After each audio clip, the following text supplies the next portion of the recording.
Also, it looks like my webcam does not like the color green. Wow, that's unfortunate. And ironic, considering... Actually, not ironic at all. If I had a green screen, I imagine that would be an issue too. Anyway, how is everyone doing? We're gonna skip the whole waiting part because...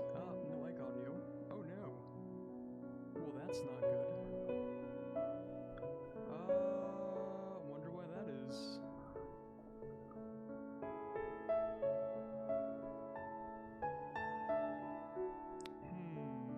Well, that's weird. Let me go check my audio settings.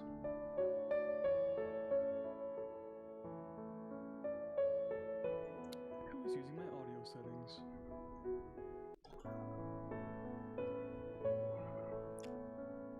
I can probably fix that.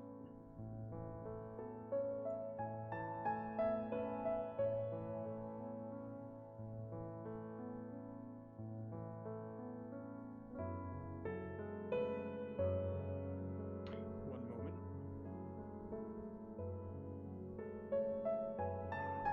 Okay.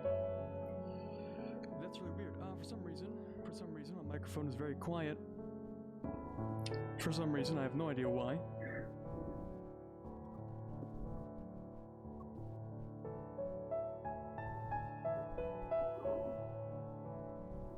Microphone? Hey, that's something.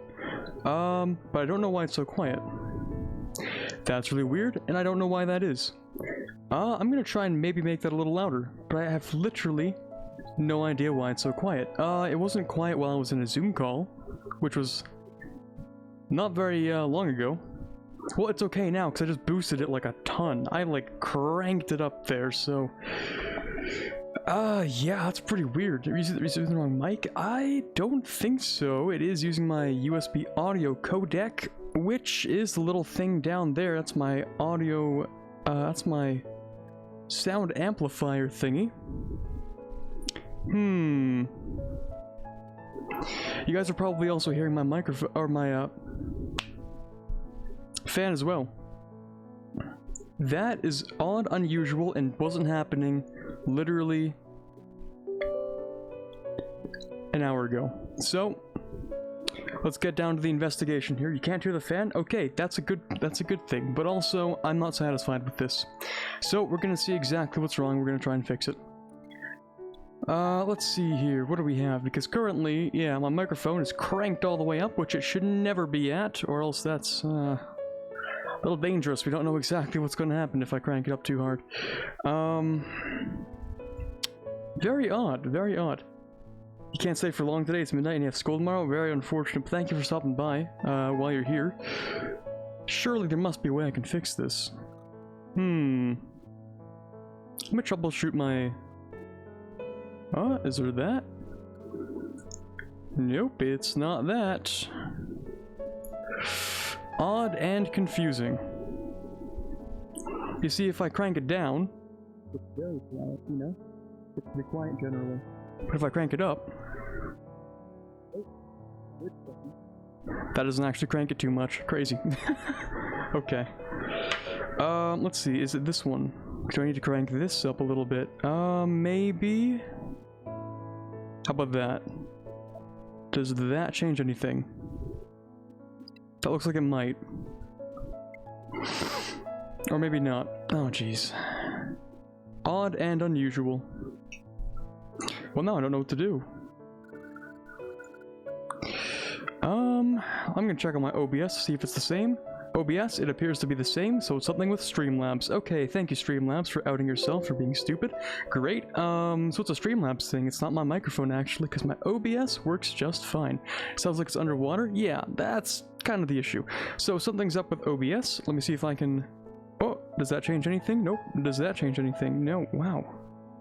Okay. It's definitely an OBS thing specifically. Ah! I know what it is. I know what it is. Sorry, 1 second. This might get a little loud.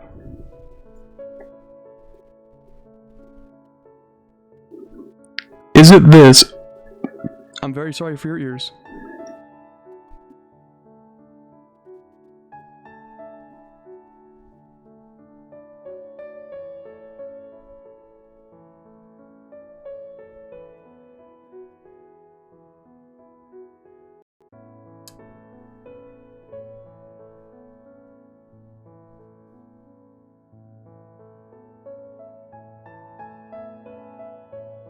I appear to have found the problem. I'm so sorry.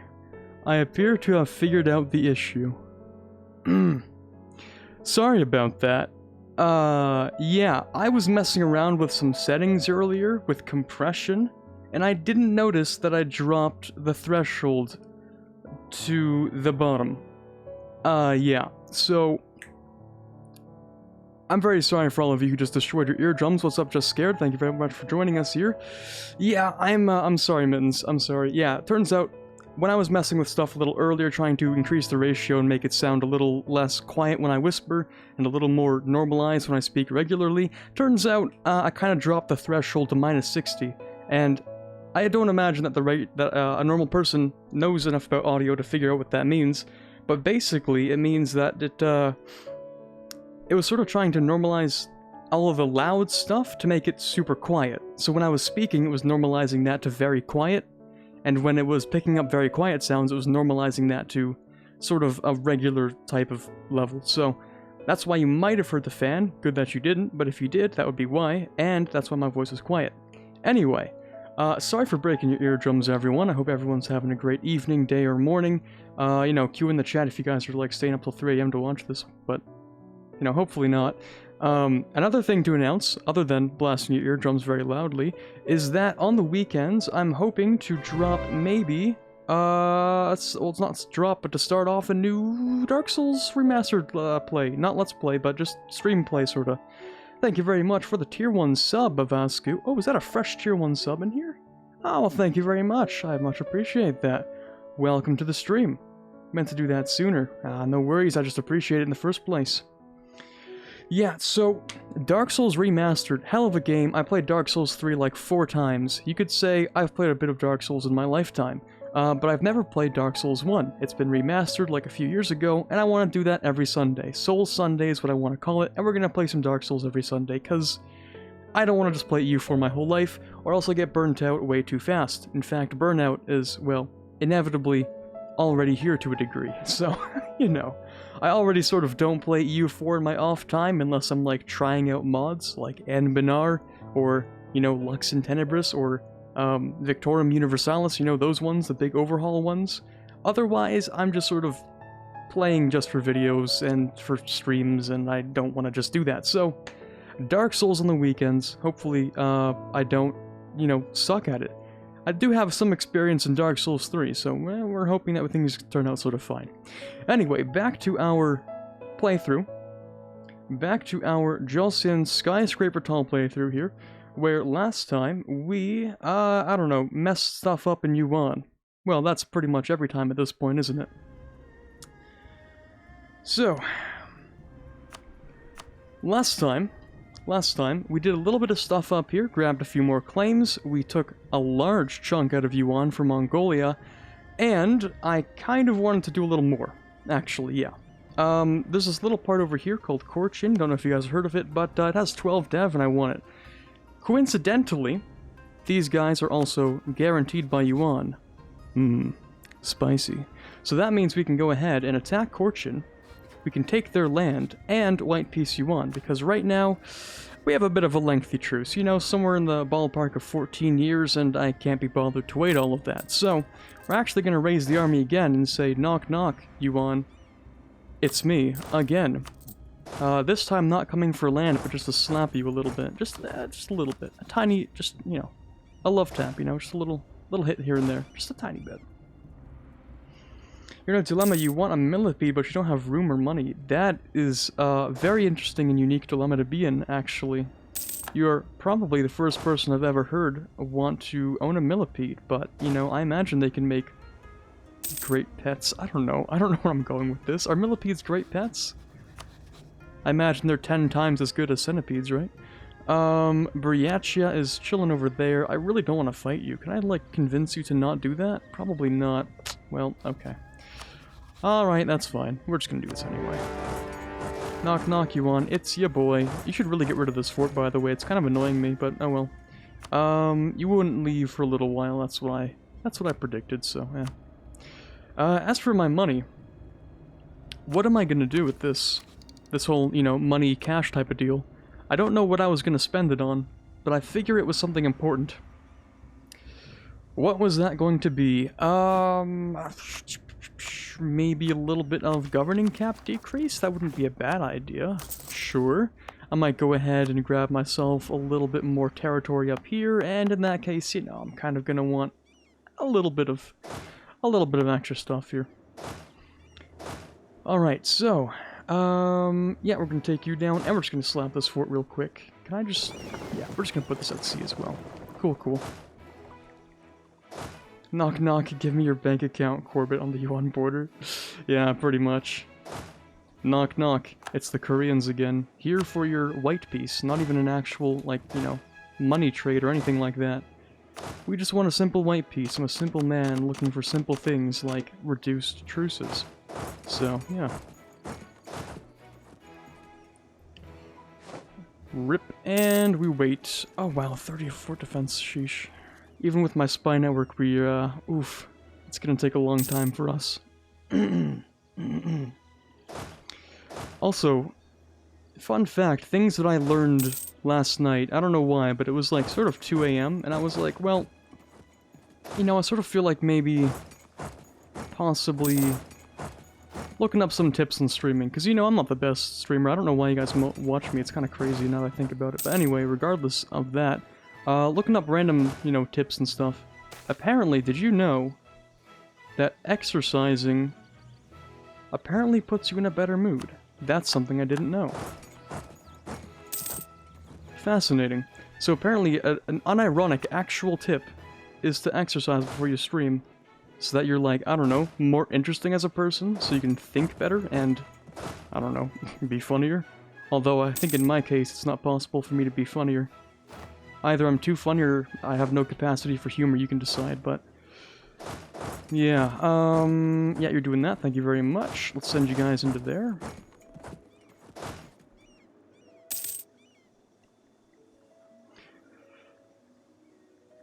You just get a good sleep, really? Apparently getting a good sleep also puts you in a better mood. I wouldn't know that either.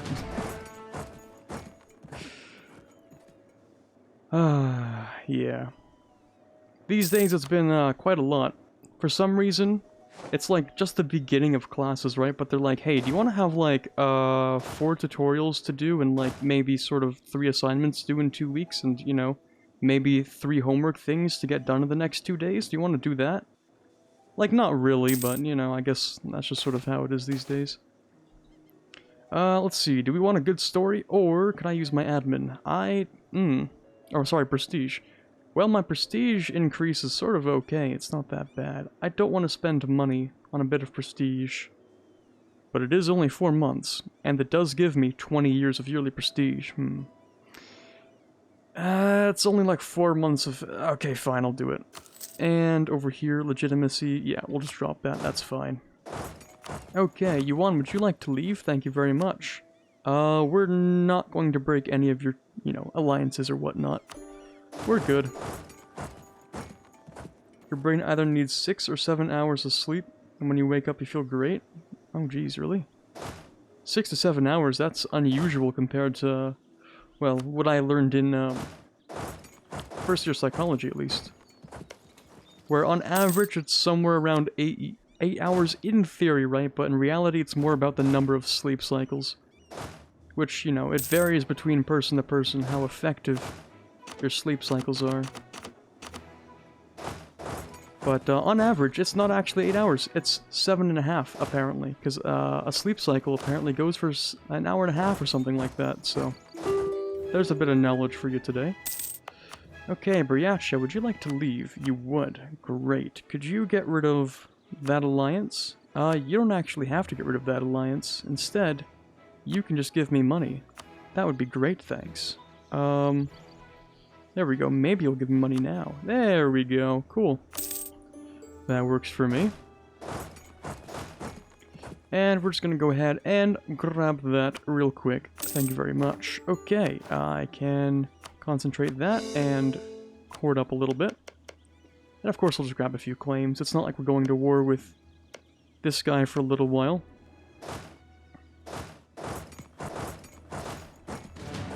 To be fair, genes really affect that, really affect that. Your ability to get into a deep sleep is from your genes. As you've slept through a lightning strike, that was practically my backyard. Okay, that is impressive.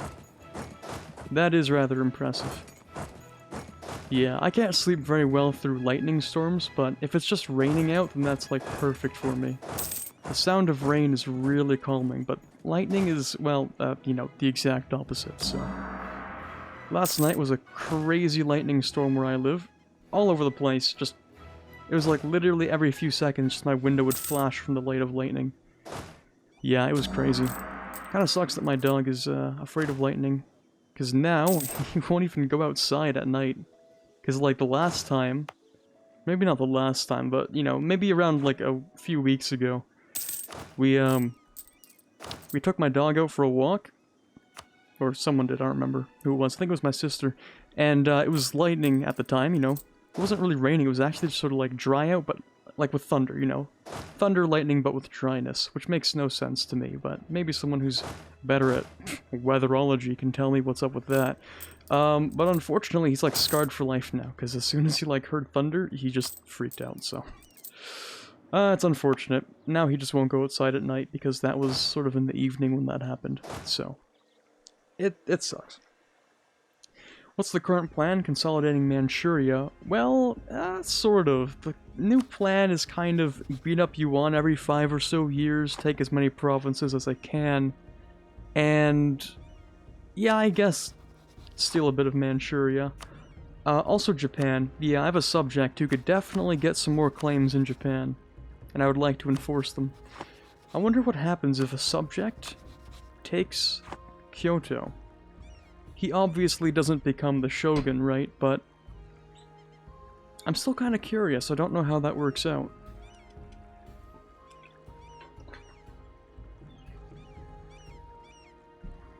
I like some calming rain, however. I have some weird things that make me sleepy, like, like gull noises, seagull squawks. Probably on the edge of a storm, you get dry thunderstorms all the time. Ah, okay. It's a little unusual around here, but I guess it's not impossible. Let me take a look at, Oh, do you actually have... Oh, you have unique, missions. That's interesting. Yeah, they have Discover Cascadia and stuff. Ooh, interesting. Anyway, they're gonna get annexed, so that doesn't matter. I wanted to look at the mission tree for Japan, though, because this guy has claims. Oh, look, another Ghost of Tsushima reference. Nice. I should play that game at some point. What do we have here? The northern claims for perma-claims in these regions. Subjugate the eastern clans will give you more claims. And then there's Unite Japan, of course, but that's never going to happen, so it's too bad. What else? No, that's about it. Okay, cool. So, we can get you guys a little bit of land, yeah, no problem. Ooh, that's a lot of land. Playing some EU, getting into some Middle Age monkey business. A little colonization and subjugation, perhaps. Just a little bit, maybe. Yeah, just a little bit, perhaps. A tiny bit, a scooch, perhaps, you know. A little morsel, if you will. Alright, I don't want to attack this guy because I want to use that Yuan guarantee to my advantage, so it looks like we're off to Japan. You have garbage claims on that dude, but you have good claims on, this dude. Yes, very nice. Okay. Very nice. Sorry, how many claims is that exactly? 1, 2, 3, 4. I'm looking for a 5th here, down in Ise. Kinda cursed that you have that, but, okay. Cool. Right then. Right. Let's grab these guys and let's send them off to Japan. It's like that meme you're going to Brazil, except it's like, not as bad. Alright, let's send you guys into here. That'll work, because this wouldn't give me access. So, 5 years on this, we can actually send you guys, right about there.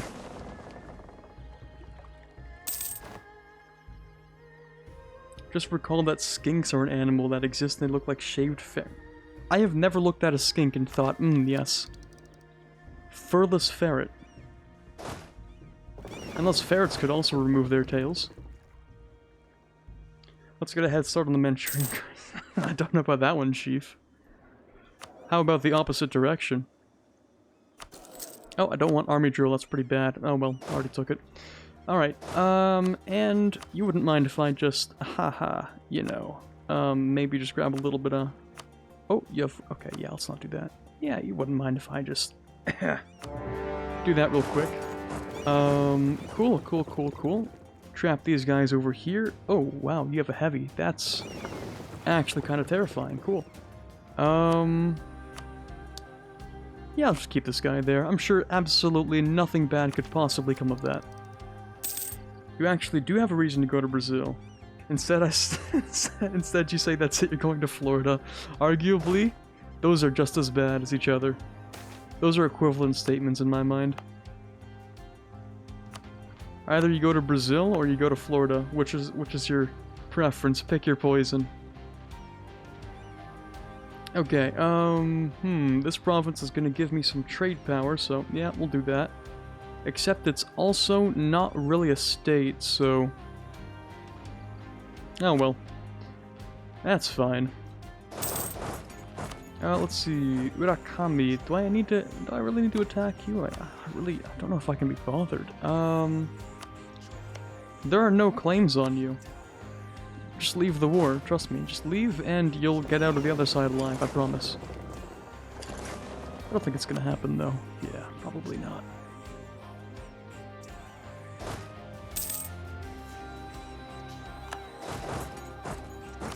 One thing I noticed today, so some of you know I'm taking like a German class in university. I'm in like second year of German, but I'm also like third year university. It's... Okay, yeah, listen, sometimes you forget that some classes exist. But anyway, there's like, you know those kinds of students that, you know, when like the professor asks a question, they just like don't let anyone else respond, you know? They're always just like the only person to say anything ever, because they're always the first person and they never give anyone else a chance. I never really noticed that kind of person until today, when it was like really annoying. And especially when you're doing like Zoom lectures and shit. Yeah. Those kinds of people really annoy me. Because like usually it's like, hey, just wait a little bit. Click the raise hand in Zoom and then wait, alright?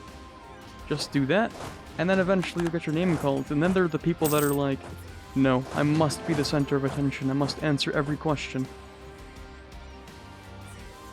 I prefer those people because it prevents teachers from cold calling, and I hated cold calling. Yeah, but consider this. There's a participation mark in this class, okay? If you don't let other people speak, then you're basically getting more than your own participation mark, plus you're denying other people the participation mark, because you aren't just clicking the button to raise the hand and then waiting to be called on.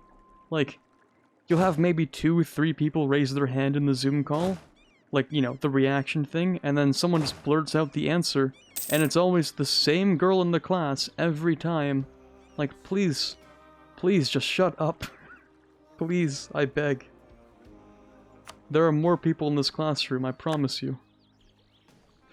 Ooh, that's not looking so good for my subject. Oof, can I send over a few thousand men for that?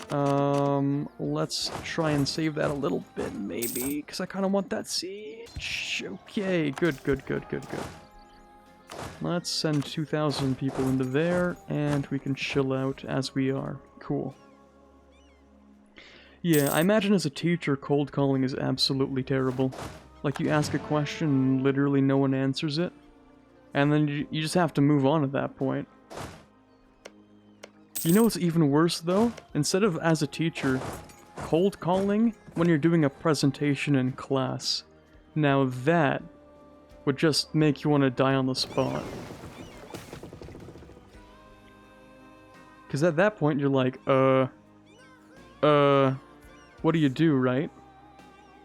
You know, now that I think about it, that's sort of like also when you're streaming, right? You can cold call when you're streaming. You, like, ask a question in chat and literally no one says anything. Maybe I should be grateful towards my high school teachers for teaching me to, like, rephrase questions after no one answers, or to, like, ask a different question, or just keep talking, you know? Because if you cold call, no one answers, and then you just sit there in silence. Oh, that is the worst thing out there. You got cold called to present once? What does that mean? Like no one answered at all? So it ended up being you, forced to present? Forced to present? Jeez, if I could, like, you know, be... What is that? Enunciate? That's not an adjective, is it? No one volunteered. Ooh. You hate to see it. I feel like that's like a worst possible nightmare for teachers and presenters, you know? Cold calling is sort of like when you answer... It's like, are you familiar with the term getting dono-walled on Twitch? Where, you know, it's like when you donate and you ask a question and the streamer just doesn't even address it. It's sort of like that, except no one says anything at all. Like, you just get a room of people staring at you and saying absolutely nothing. That's sort of what cold calling is. I assume. It's like a new term. I haven't heard of it. Because I've never heard someone use a word to describe it, but that sounds like a really good word to describe it, to be honest. Cold call, yeah. I do prefer the term dono-walled, though, but I guess that's just a Twitch culture thing.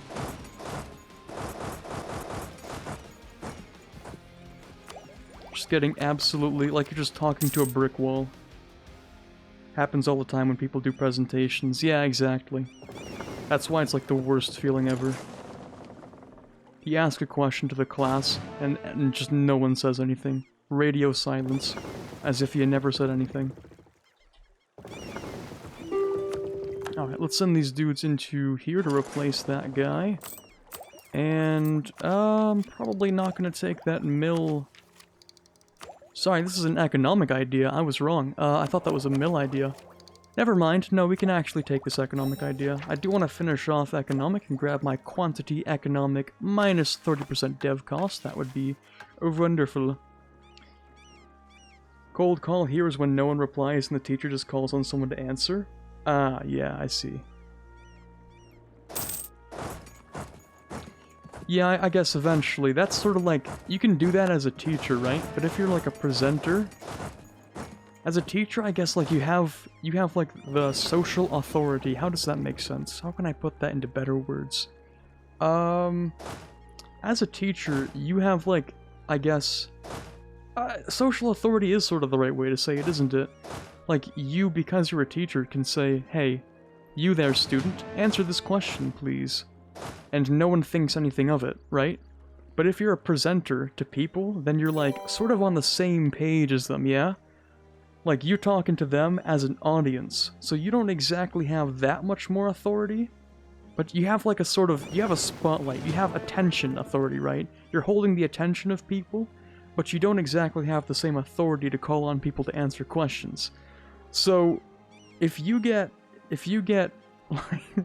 get blank stares in the audience, then like your life is in ruins. You're in shambles at that point. GG, you had your shot. It's over.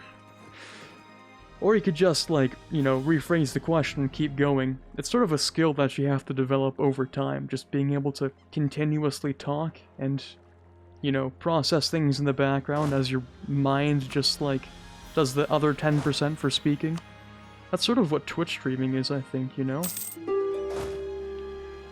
I think it's much better, though, if you're, like, well-versed in the game that you're streaming on Twitch, because then you can talk about pretty much anything while you're playing the game at a decent level. Like, you know, exactly what you're seeing right here. Because, you know, other than that, you might talk too much about the game, and if you're trying to figure out things about the game, and you don't know what you're doing, then it can sort of break down a little bit. And that's not that much fun to watch, or to, you know, be a part of. Also, thank you very much for the follow square root. Completely missed that, my bad. Thank you for following, I do appreciate that. Right, now about this money situation. Let's try and get rid of... the end rival doesn't really matter too much. We'll just sort of take the money, and that will be good. You're not good at speaking, and it doesn't help that your brain is half English and is now starting to have the Portuguese bust in. Yeah, I get that.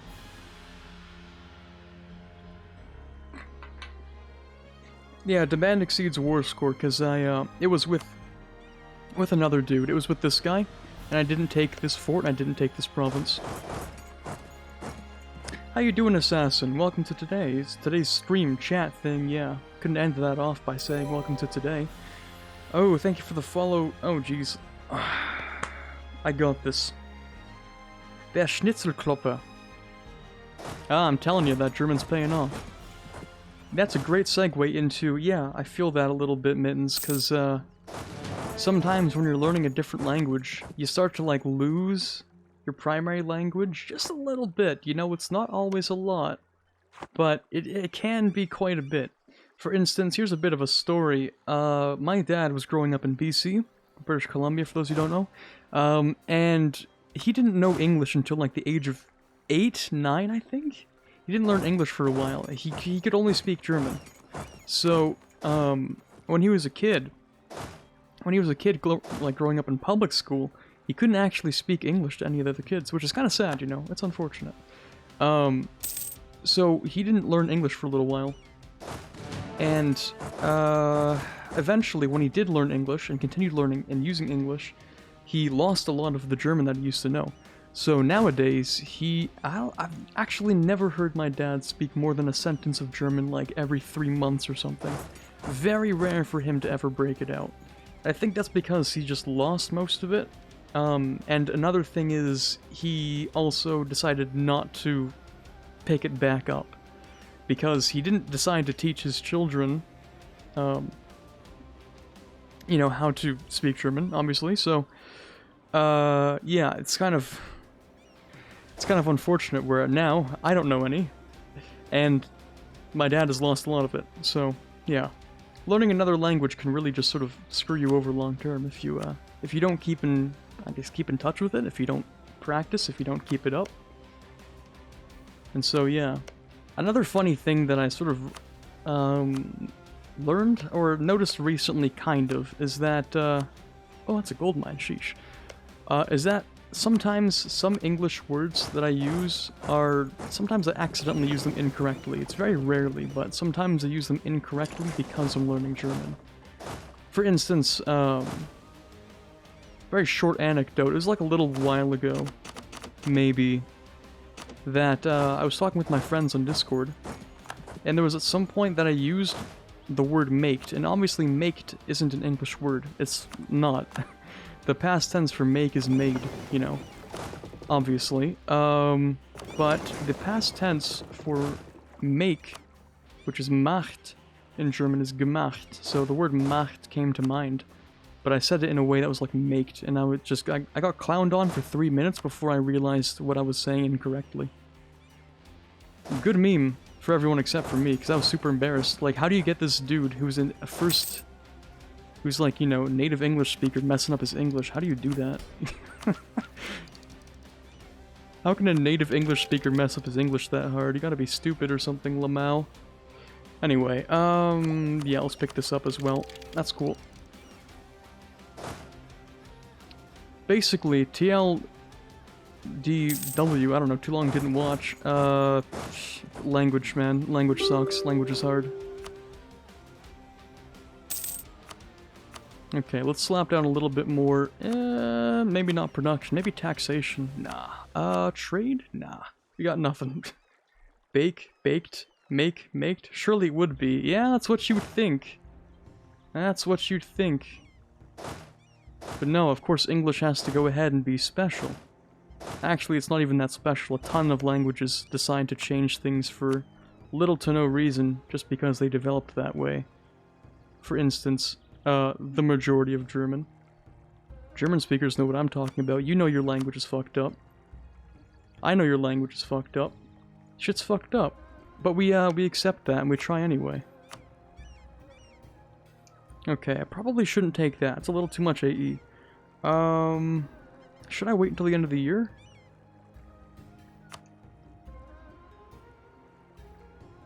I'll take war reps and I'll take the money. And a little... We don't need the prestige, actually. Not at all. I could cancel a subject. I would like to cancel a subject so that I can attack you. Or attack them without you know, the same timer. Yeah, let's break this and this subject. We'll just wait until everything's done. That's cool. Your brain is literally being intruded on by Brazilian Portuguese, but at least you'll be bilingual. Ah, there we go. If you do plan on moving to Brazil for a bit, I suppose it would become your primary. I guess it would become your primarily used language, but I don't think it would ever become your primary. Actually, it could be. It depends on how long you live there, really. It depends. Okay, this should be done now. I would like to... yeah, I would like to get rid of these subjects just to an extra, you know, slap on a bit of extra screw you. Actually, no. No, I wouldn't. That's Diplo that I can't be bothered to spend. I don't really want anything else. I could get rid of, like, a core, I guess? Yeah, a core would be fine. Yeah, we can do that. Sure. Sure. So we'll hand these over to our subject. That's okay. Now, my beautiful subject here. How do we get you the rest of your stuff? Well, we need to attack this guy for it, and we need to attack this guy for it, and we need to attack this guy for it, except... ah, hold on a second. Oh, you're a tributary. You're not a vassal. Okay, Pog, never mind. We're cool. We're good. That's fine. For some reason, you don't have your claim there, though. It's kind of weird. It would be a lot cooler if you did. You really want the land, I really want the land. You know, we have things to gain here, if you'd like to be cooperative. Then that would be neat. Whoever let Norman mix with Old English upsets me. Should not exist. England is like a... yeah, an odd mix of Romance and Germanic languages, yeah. What's that quote? It's like 3 languages wearing a top hat pretending to be one.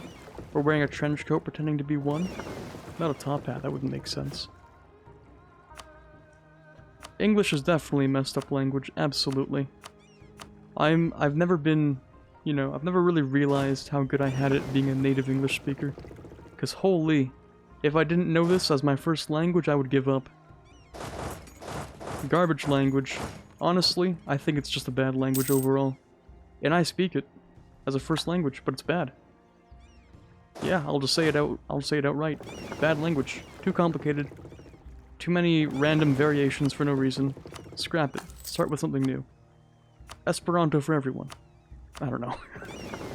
Negative 10 out of 10 language. It's really not that hard to learn? Pff, what are you talking about? English has, like, a stupid number of, not only, like, regional dialect type things, plus accents, but also stuff like, exceptions to rules all the time. The spelling is horrendous, and because it's like an influence, it's basically just like a mishmash of 3 different languages, you don't really even know if something is supposed to be said the way that it's written, or if it's supposed to be said completely differently. You know how that whole, you know, weird thing about, you could spell fish as like, what was it? Like, G-H-E-T-I or something? You could spell fish like that and it would still be pronounced phonetically in some way? Yeah. Yeah, and the best example on why English is bullshit. The word colonel is spelled like colonel, but it's pronounced colonel, as well as lieutenant. Lieutenant is also completely ridiculous in its pronunciation and its spelling. Makes literally no sense, but like, okay, cool. That's great, I guess. That's a thing.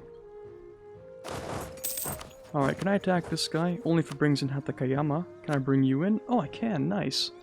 Okay, sure, we'll do that. Let's grab this dude and let's slam him down right there. And we're going to invade you and call him this guy. Sure, that seems good to me. We could reconquest. But I want to use conquest so I can take this as well. English is just 4 languages in a trench coat, that's why it's fucked exactly. I found German way harder to get into, but English I picked up relatively quickly. What? Impossible. What's your first language, Lotharius?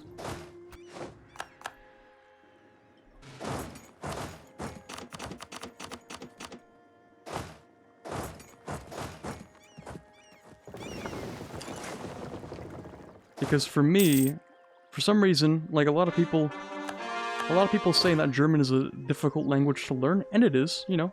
Let's not lie to ourselves here. But I have been able to, you know, not struggle as hard as I thought I would with it, you know? All the time, I guess especially from, like, old people, I hear, oh, it's such a hard language, good on you for trying to learn it, and I'm like, well, yeah, but also, I mean, it's not, like, the worst thing ever. Like, it's hard, but yeah. Just a lot of rules to remember. It's not like the spelling is bad or anything. The thing I do appreciate about German is its spelling. Very nice, very precise, very good stuff. At least it's simplistic and consistent. Well, simplistic maybe not, but consistent. You speak a dialect of Arabic, it's called Darya, and it's spoken in the Maghreb region. Ah. Spoken in the Maghreb region. Like perhaps in... like Algeria?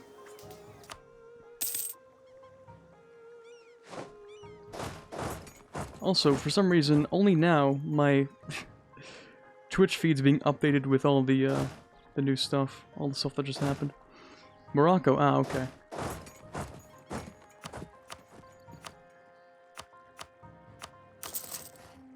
We don't need to pick up too much, just a little bit, it's fine. Algerians speak their own Darya, okay. I have a friend who's Algerian, but he doesn't speak any Arabic, I don't think. He just speaks French, and he speaks Berber, actually.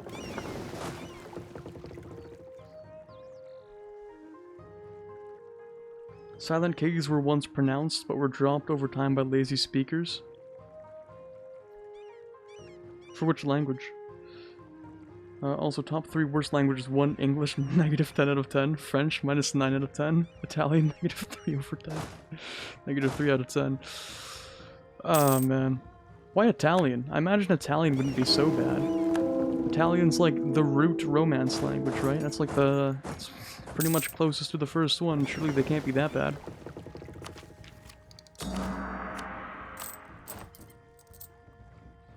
It's probably a Kabyle then. Unique people surrounded by Arabic speaker, yet don't learn Arabic to protect their culture? Maybe.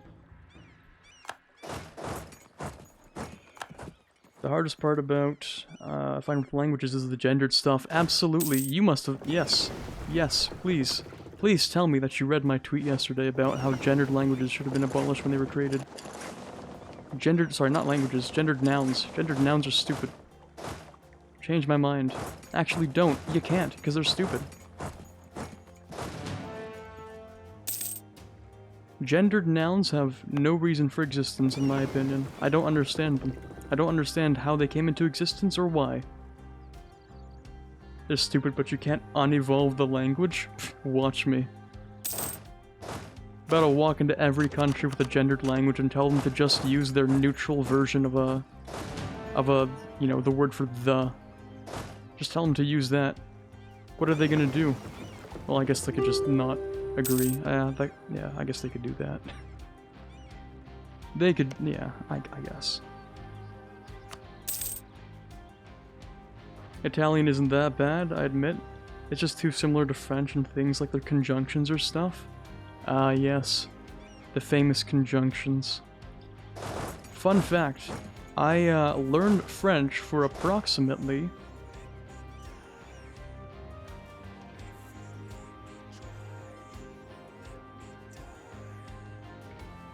12 years of my life. Sorry, I had to count them. 12 years of my life. And you know what I learned? Absolutely nothing. Thank you, public education. Yeah, pretty much absolutely nothing. It's great. It's really good stuff. Same KW. Yeah, honestly. Oh, it sucks. I wish I had retained it a little more. Because now, I don't even remember much French at all, to be honest. Like, it's like a little bit, kind of, but like...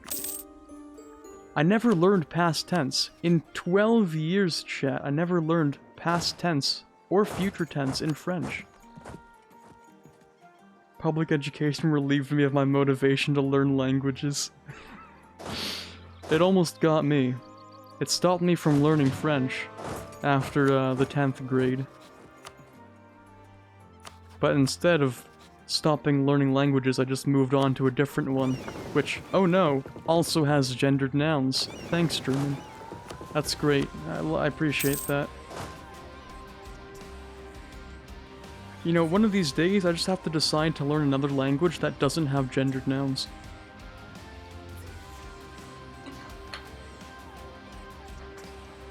Duolingo stream for the easiest to learn language. Let me do that. What's the easiest language to learn? We'll drop a Duolingo stream on that. Sorry, the screen's gonna look a little weird. What's the easiest language to learn? Oh, I was talking, and of course my microphone picked it up and gave me the recommendation. Okay. The 9 easiest languages for English speakers to learn. Okay, yeah, I guess it's relative for what language you're starting at. So for English, apparently the easiest is Norwegian. Alright, pack your bags, we're going to Norway. Alright, yeah, apparently that's, apparently that's easy to learn. Then we have Swedish. That'll take us a trip down to Paradox Studios. Then Spanish, apparently. Then Dutch. Then Portuguese. Indonesian is ahead of German. Hog, dude. And then, Italian, French, Swahili. German isn't even on the list. Well, fuck me, eh? That's not good. Well, I did not make the right choice, did I? Oh well. Norwegian is not easy. I'll be the judge of that. Might have to start learning Norwegian. Norwegian is not easy. I'm being lied to. Babbel is lying to me. How many Norwegian bros we got in chat? Okay, more truces have ended here. Alright, what other claims do you have? You have the one in Kyoto, Pog. That's actually a core. I can't be bothered to take that. What else? You have that, and you have these 2 claims. Okay, I could take those, no problem. I have Norwegian friends, and you want to know how much I can make out? Zilch. Yeah, but that's the part of learning the language, is that if you don't know the language, you don't understand it. Also because... well, Norwegian is, I don't want to be wrong here, isn't that like a sort of kind of maybe, not really, but like a little bit Germanic language? Oh, Just Scared's from Norway. Ah, fuck. Alright, maybe we got someone who actually knows what he's talking about. Ah, shit. Alright, maybe we won't be going to Norway then. Maybe I won't be learning Norwegian. Let me co-belligerent both these guys, and yeah, let me just, do that real quick. Norwegian is Germanic. It could be Finnish? Finnish would be a lot harder to learn as an English speaker. Especially with all those extra vowels stuck in there. Finnish is a scary language. Finnish is a scary language.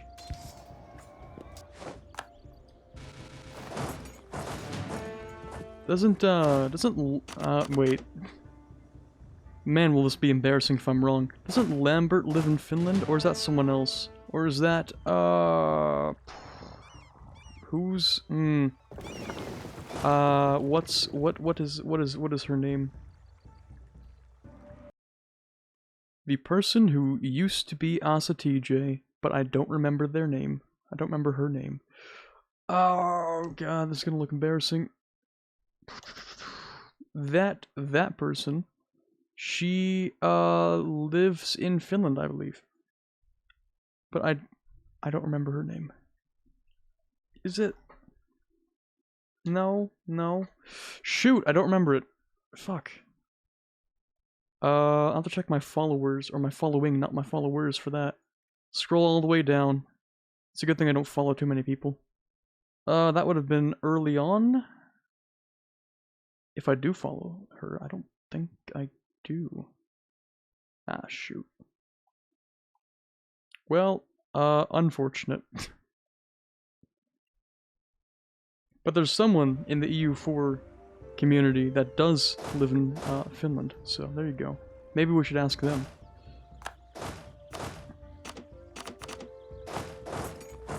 You check the Babbel page? Last time I checked, Afrikaans and Frisian are the easiest languages to learn for English speakers, yeah, but like, do I want to go down to South Africa? I could go to like, well, Frisian is part of the, Frisian is a language in the Netherlands, yes. But if I wanted to go to the Netherlands, wouldn't I learn like Dutch?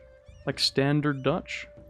Or I could just speak English. Apparently a lot of people there already know it, which is, cool, I guess. But then Dutch is also very similar to German, so if I learn Dutch, then I might mix it up with German. And then there's just a whole different kind of mess going on there. They justify Norwegian being the easiest through its shared vocabulary, simple grammar, and plenty of leeway with pronunciation due to how diverse dialects are. Ah, okay, so if you sound really weird when speaking it, you can just be like, oh no, I learned a regional dialect, and just lie to their faces. Don't worry about it, it'll work out. just pretend like you just learned a regional dialect. Do you want to go to SKYSCRAPER? I don't know what that is, so, no, until I know what it is.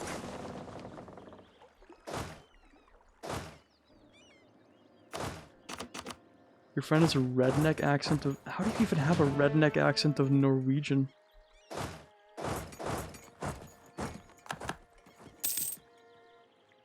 There are redneck accents for different countries? I'm just learning about this right now.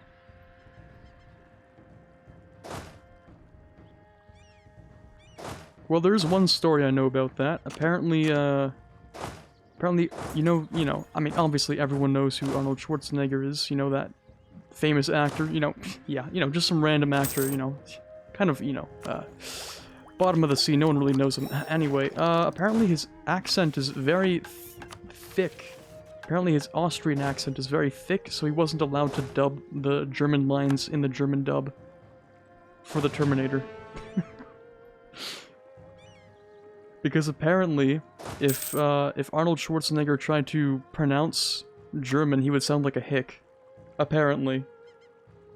I don't remember, I don't have a source for that, take that with a grain of salt, but apparently that's the reason he wasn't allowed to dub the German version of the Terminator. I thought that was a German accent, not an Austrian accent. Apparently he's Austrian. So, yeah. There's like 1,000 different accents in Norway, yeah, no doubt.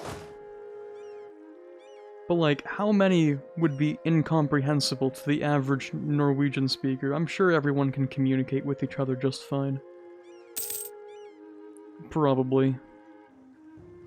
Also, I don't know why this dude isn't attacking me. He could definitely win. Weird. Anyway, this truce comes up in about, yeah, about a few months. Let me just move this guy over. And let me grab my dudes here and slam them down there.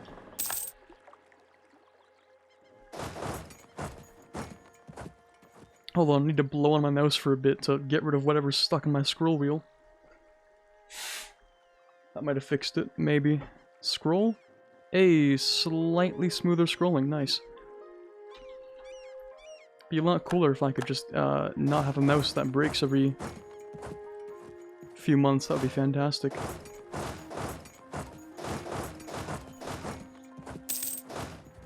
Truce with you one, big pog. Yeah, I don't mind if I just forgot about Ryukyu. Every time, this poor dude. Okay, we're actually gonna go for real conquest this time. Actual real conquest for this province. Países Baixos is the Netherlands. It translates to Low Countries. In which language? In Dutch? Is that Dutch for Low Countries? That doesn't sound very Dutch. But, I mean, what am I supposed to know? Portuguese, yeah, okay. There we go. Got me a little confused for a second there. They tried to make new Norwegian, but no one wants to use it. I mean, fair enough. If they suddenly made new English, how many people would actually start using it? Not me. That's for sure.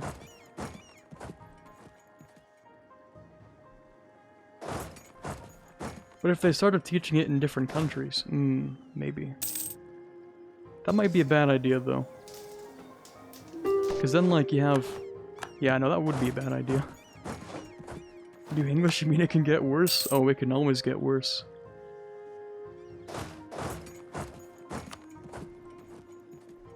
Only a fool can imagine that English couldn't become worse as a language. You're in 4th year of Spanish class and you know 6 words. Nah, you have to know more than 6 words. I don't believe you. Proof or it didn't happen.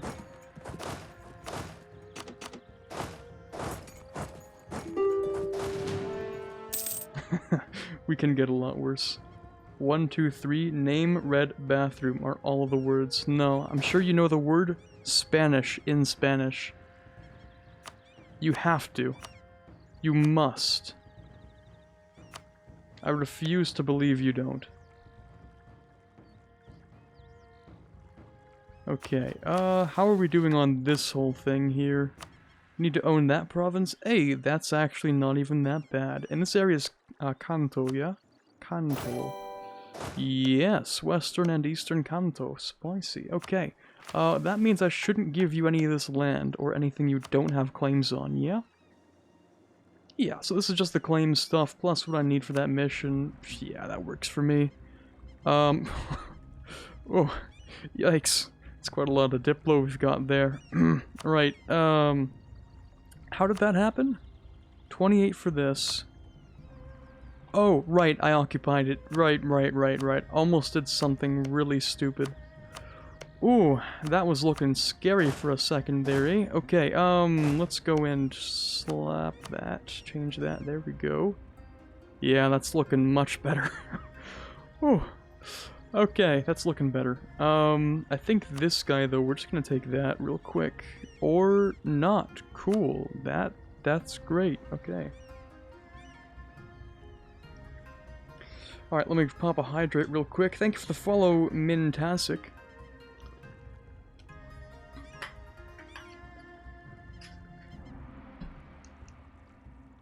For instance, we can drop the standardization of spelling and go back to the Old English vibes. Yeah, I guess. We could make it so that the spelling of certain words changes versus depending on the region, you know? We already have a little bit of that, but it's not nearly as bad as it could be, so...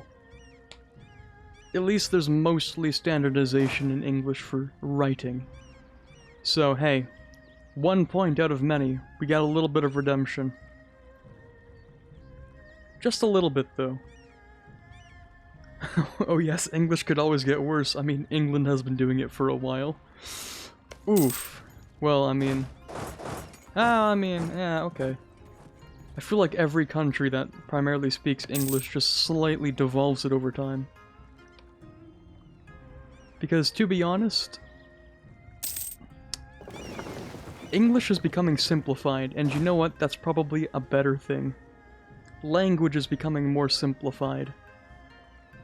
We already have people who use English slang regularly, and doesn't speak like a philosopher, and I think that's good for society, that we don't have just, you know,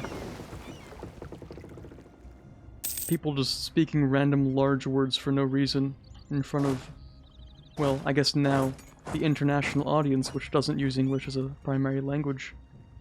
Mostly.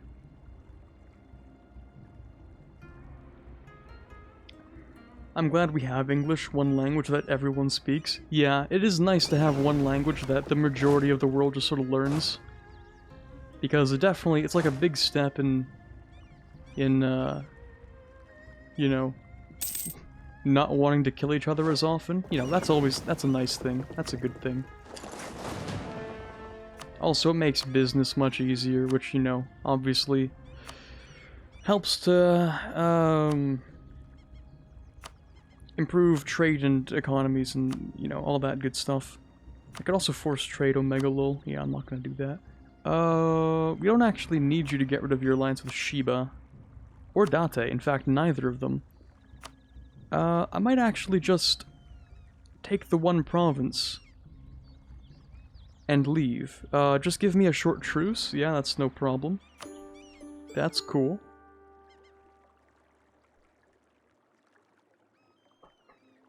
Oh my god, Biological, what have you just written? What unholy cursed text did you just bring upon this land, excuse me? Huh? But a lot of people don't know how to articulate themselves anymore on a basic level. I guess. Yeah, okay, fair enough. Some people like to like mumble their words a lot, and that's something I used to do a lot when I started off this channel, as I used to like sort of mumble my words a little bit, you know, we're just gonna speak a little bit like this. And then someone was like, hey, could you like speak the fuck up please? And I'm like, okay, yeah, you know what, maybe I should do that. Maybe I should articulate my words a little bit better. I realize that not everyone's first language is English, so mumbling doesn't really cut it most of the time. And then Biologica says, so we can just spell however we want, so long as it looks like it's pronounced.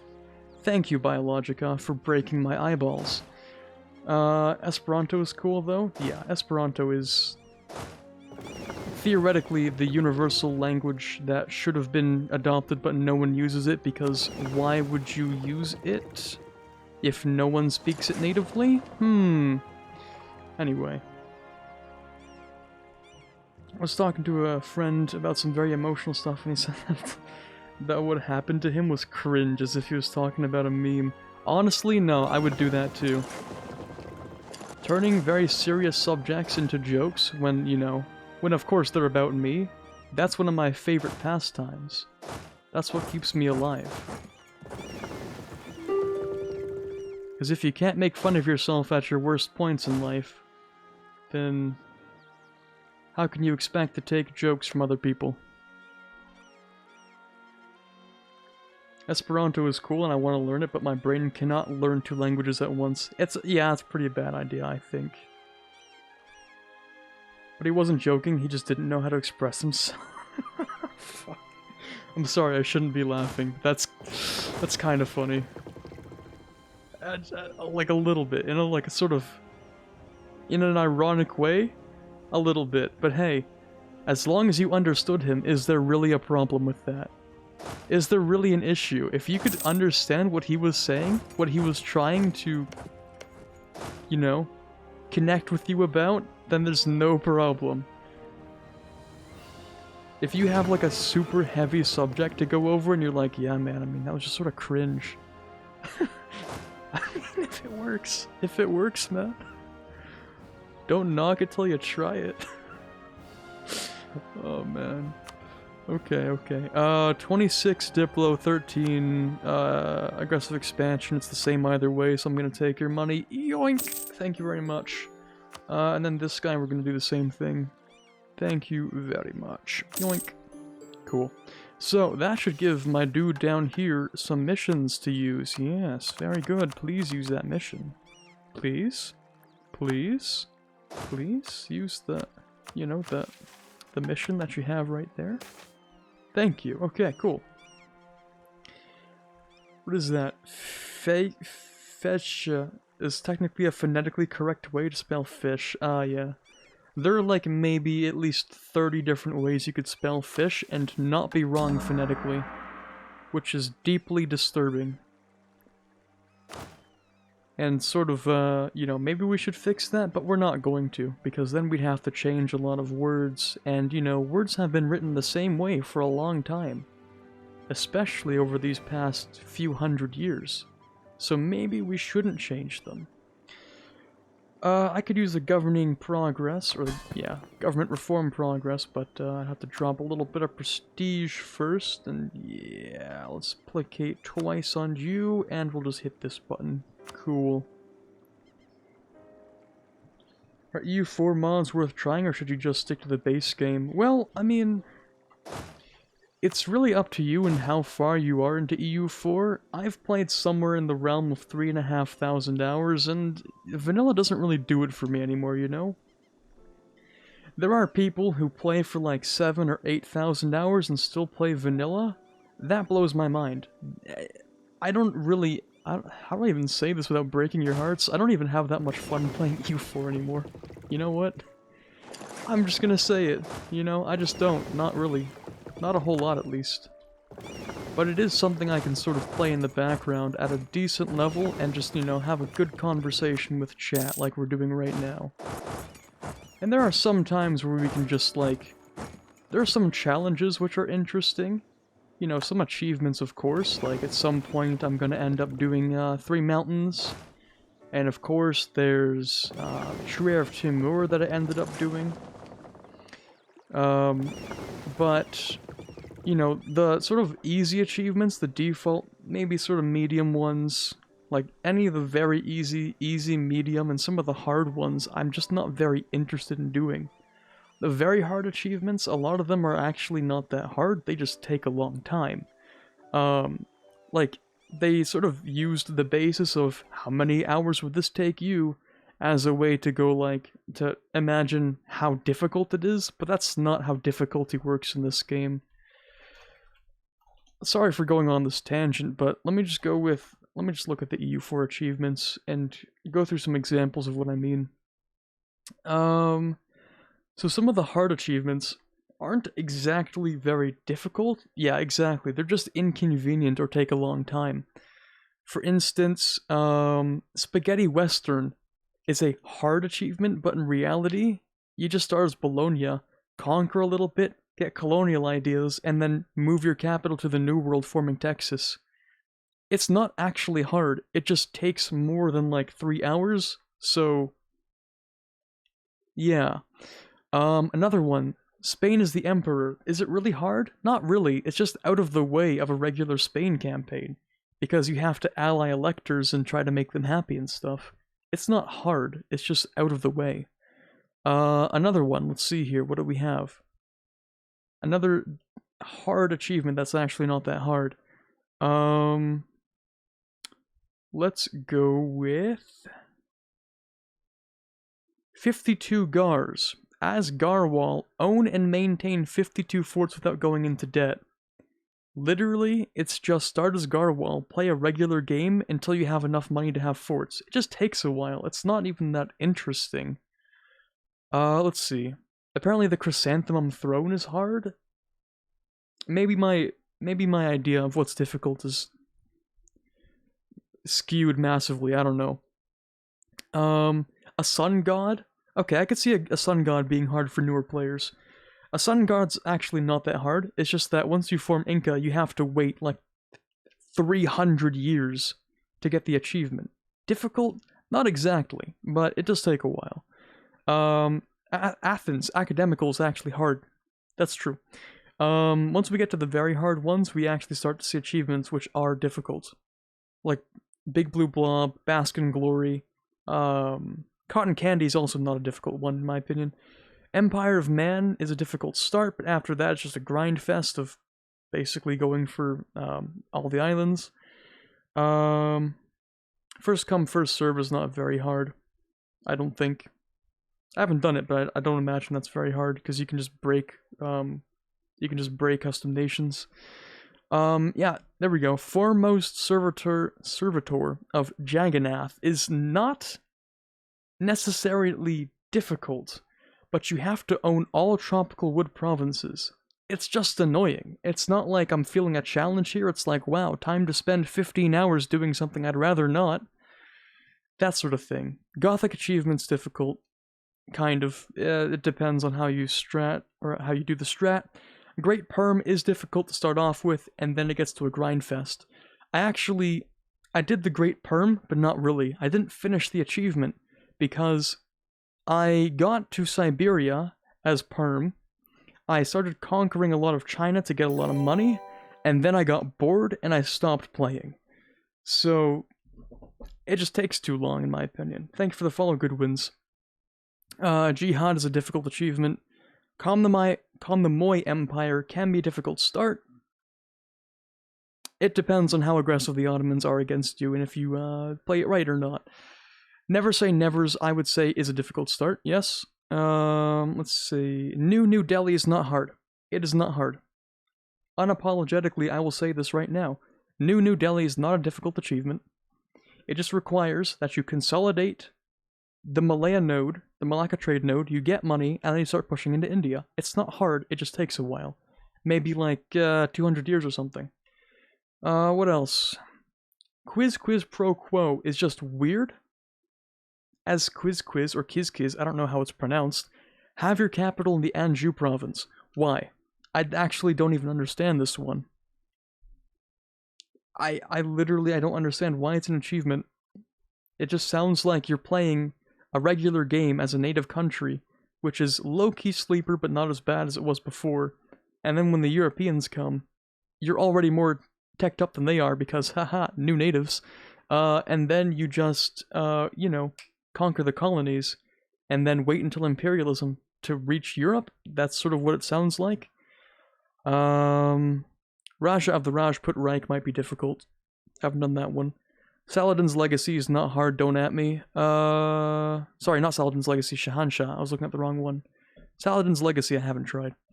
Shahanshah's not hard though, don't at me. Sunset Invasion's not very hard, don't at me. The Buddha Strike Back, also not very hard. First Taungu Empire should be like an easier medium achievement now. Reconquista should be a hard one. What else? This is Persia is also not very hard. We Bled for this is like one that you just pick up every now and then, if you can grab it. Does it provide a reasoning for the achievement? No, it doesn't. It doesn't provide a reason as to why it's hard, just, you know. It is because it is. That's why the best way to have fun in EU4 is to set your own goals with your own restrictions. For some people, yes. I find that, like, when you play EU4 after a while, it stops sort of being like a, you know, trying to do my personal best type of deal, and now it's like, okay, how much can this game entertain me in different ways? So stuff like mission trees I find very fascinating. For some people, it's like, you know, start to do very difficult things like playing on very hard, or going for weird and unique world conquests, or one faiths, or one cultures, and starting to do that kind of thing. Personally, I find world conquests just not fun, and maybe that's just me. I just don't find them to be fun, at like a fundamental level. Because you start off, maybe it's a difficult start, but then you reach the snowball and you're like, okay, it's the same game every time with a different flavor depending on where you started. If you're doing a one faith, there's a lot of planning to do around that. So, you know, I don't have a lot of experience doing one faith. The closest I got to a one faith was missing maybe 70 provinces in that world, Spanish world conquest, which wasn't even supposed to be a one faith, but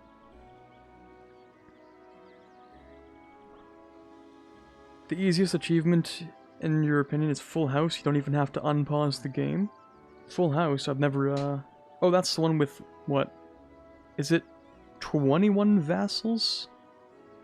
Or is that the one with, like, a few different, like, having a few marches and having a few vassals? I don't remember which one. I think that's, wait, no, that's the 2 marches, 3 vassals, right? That's what Full House is? I'm gonna do a quick check on Steam. Full House, I did that without an H. 3 vassals and 2 marches, yeah, that's not hard. If we're talking about hard things to achieve, that's an unfinished thought. Never mind, sorry. That was an afterthought. Because you said, Monk finally did his very hard Roman Hussite one tag faith culture run finally yesterday. Big pog, congrats to Budget Monk for getting that done. Huge ups, my dude. That sounds like a very difficult run that I do not have the skill to even attempt. So, I mean, Monk is just a god of the game, we've already established this. Can I not attack all the stack? 19, I get there on the 23rd? Yep, never mind, not Pog. Would one of you like to stay behind? That would be really cool. I don't think they will, though.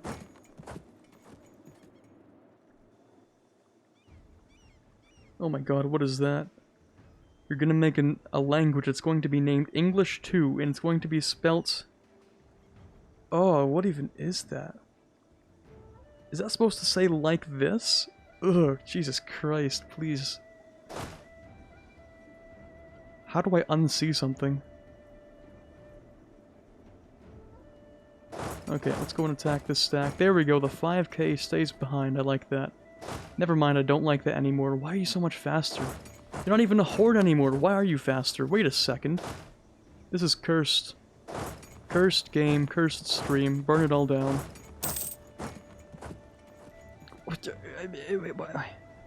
Okay, hold on. Aha! I will trap you, you fool. The run, of course, also being without exploits, burning, and Diplo banking, giving it to monk run. Personally, I've never even, like, done a Diplo bank. I've never encountered a scenario where I was like, yeah, let me just Diplo bank. I've never figured out, like, I guess if you have extra Diplo, I guess you could bank it in culture conversions instead of deving. Personally, I just like to dev or reduce war exhaustion with extra Diplo. But I guess banking would be important for stuff like culture converting later on. Or I guess in that case it's not even... Well, it is sort of banking.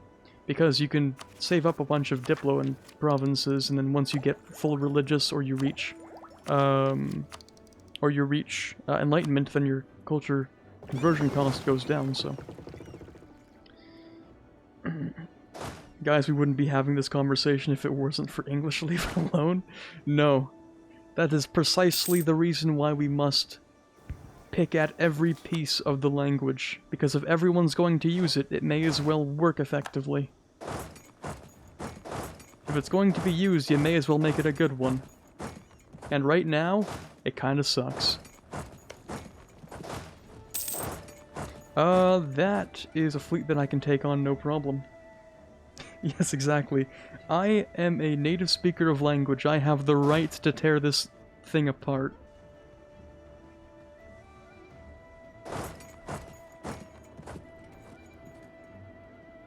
I think it can be really useful in one culture runs. Yeah, so Diplo banking is probably more useful in one culture runs because eventually you get those decreases like in religious and with nationalism. Not nationalism. Enlightenment, sorry. And then of course you don't have to...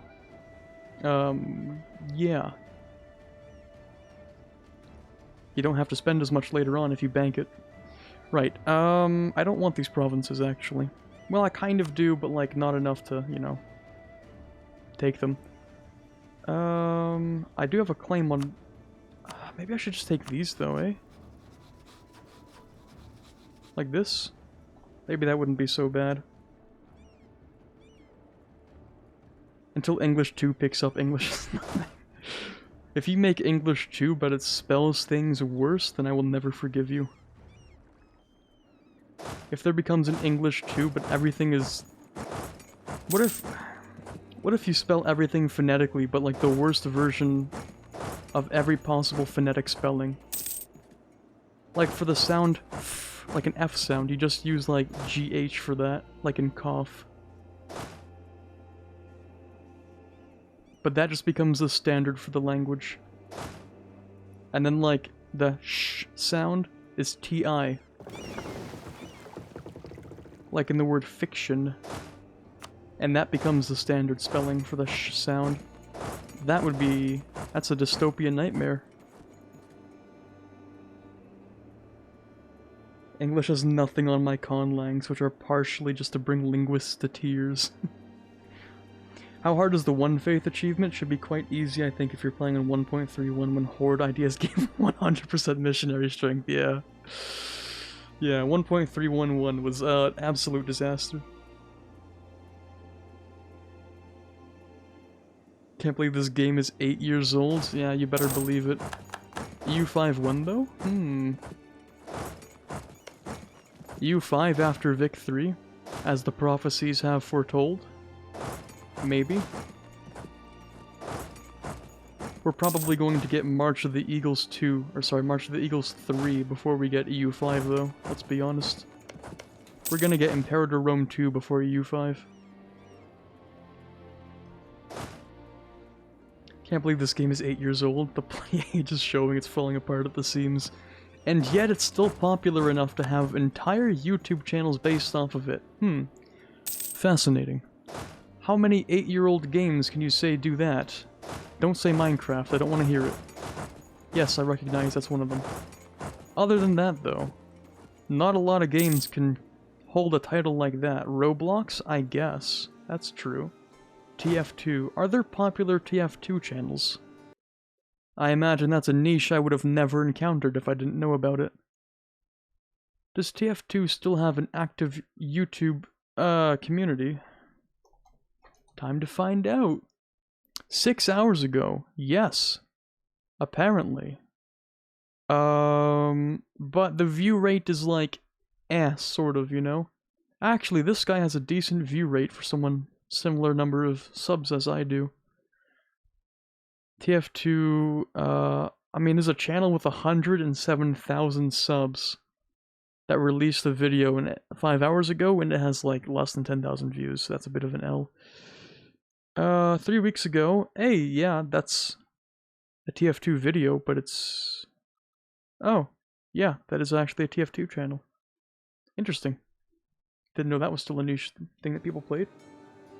Skyrim, maybe? True.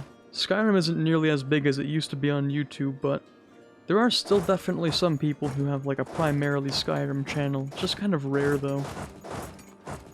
Crusader Kings 2 is alright. Yeah, I guess. But like most people who were big CK2 channels sort of moved on to CK3. But there are some that still make CK2 content. Does Fallout New Vegas count? I don't know if that's a big YouTube community anymore. Okay, I don't own this, so I'm gonna walk off. Oh, never mind, I can own it now. Nice. Soundsmith. I don't know what Soundsmith is. People watch, people play EU4 for the... See, people watch and play EU4 for the same reason why they watch Stuffed Animal Recovery. What does that even mean? What? To be honest, Paradox should completely abandon the Clausewitz engine and make a new one. You can see with every new DLC how much their games are falling apart in at least like 1 month to even become playable again. I don't know if that's because of the Clausewitz engine though. I feel like that's partially like deadlines plus the attempt to overhaul or to add new stuff to a game which, okay, I didn't know if I was gonna reach this tangent today, but we're gonna reach this tangent today. Gotta sit up for this one. Okay. Hey kids, who wants to learn about power creep? I've talked about this at least like 4 times separately, but I want to talk about it again, because it's one of those most fascinating concepts of game design. And whether or not you say yes or no, chat, we're still talking about power creep. So, when you have a game that's been out for, let's say, well, 8 years, you tend to have this thing called features that have existed for 8 years, then 7 years, then 6 years, then 5 years, and, well, you know, a bunch of features and stuff, yeah? And, so, when you add new stuff, you gotta go back and be like, is this as interesting or better than the stuff that we have sold in the past? If not, we should make cooler, crazier shit to sell to people. Or, but what if it's too overpowered? Oh, then we just have to buff everyone else, right? Clearly, obviously. I mean, we can see that, for example, with some of the new mission trees. You know, we have stuff like being able to subjugate anyone in the world using a CB. That one's a little bit interesting. Oh my god. Atlas, thank you very much, popping in with 54 raiders. You are just about to catch me on my speech about power creep in video games. I promise you, it's more riveting than it sounds. Thank you very much for coming in here, Atlas, though. That's a lot of raiders. Sheesh.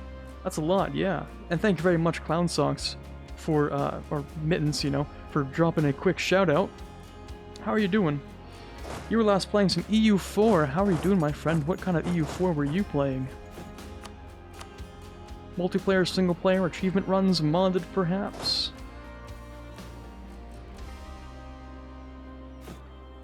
Let's see. Yeah, this guy's also missing 1,000 for some reason. Oh yeah, that was from the war with Japan. Forgot about that one. Right. Great Britain achievement run was lots of fun. Ooh. Ah. Right. You were doing a very hard Britain achievement run, weren't you?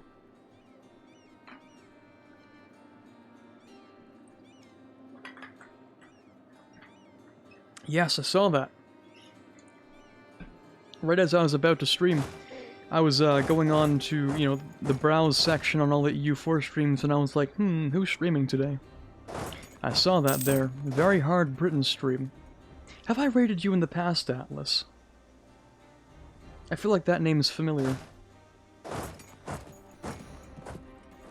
We were talking about power creep and the worst way to spell words. Yes, exactly. Exactly. So power creep, right, back onto that subject. We have been playing, or, you know, getting updates for this game for the past 8 years, right? And on top of the engine kind of showing its age, adding more features doesn't necessarily make a game better. I'm sure you guys know this at this point. But when you add new stuff, you have to make it cooler and crazier than the old stuff, because you want to sell it to people. And if you're just selling some boring stuff that you've already sold before, like, sure, maybe it's a new mission tree, but what if it just gives permaclaims and that's it? Boring, right? So now you have to add cool stuff like bankrupting all of Europe into a mission tree. Unfortunately, they decided not to go with that, but that would have been cool. Also, having the ability to subjugate everyone in the world. That was something they added last DLC for good memes, you know, just for shits and giggles, just cuz. And that's pretty OP. But if you add new stuff and you have to make it more interesting, the old stuff seems boring. So you have to go and update the old stuff, and more stuff, and more stuff, and more stuff. And then eventually you have to add new tanks, because if you have new tanks, then there's more stuff for people to play, but then if you have new tanks, then it's hard for people's PCs to keep up, because it's not as optimized as you'd like it to be. And then you add more features, and more things that the AI can do.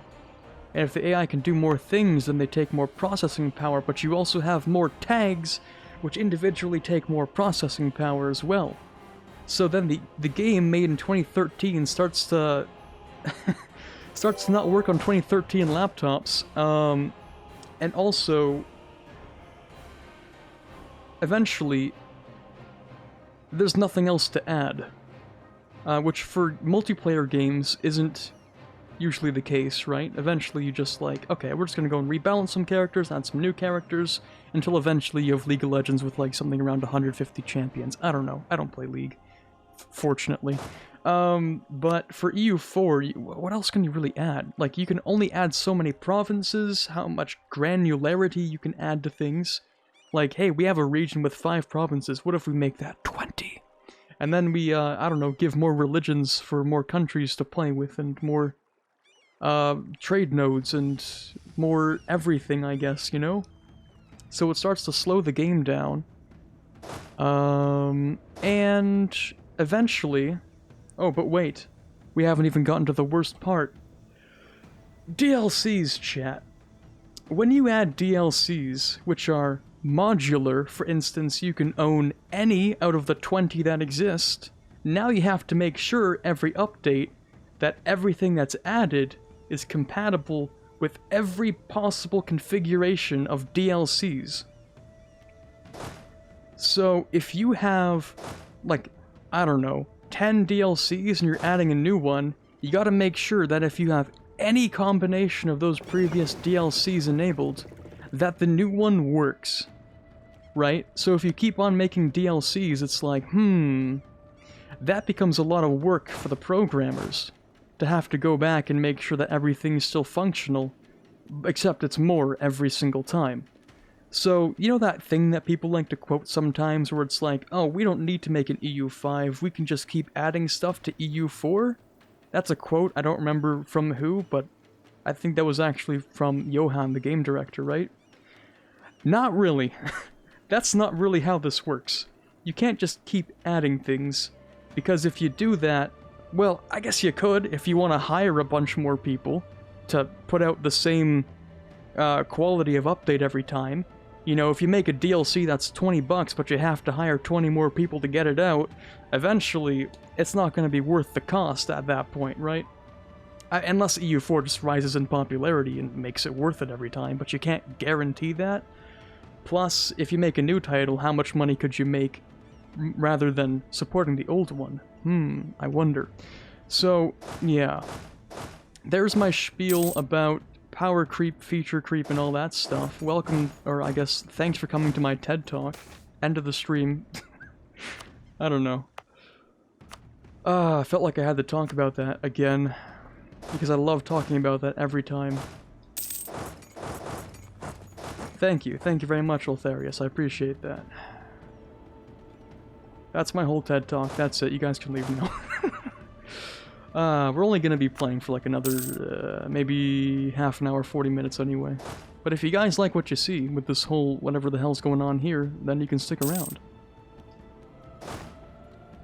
And yeah, all of that talking has made me forget exactly what I was doing here, so...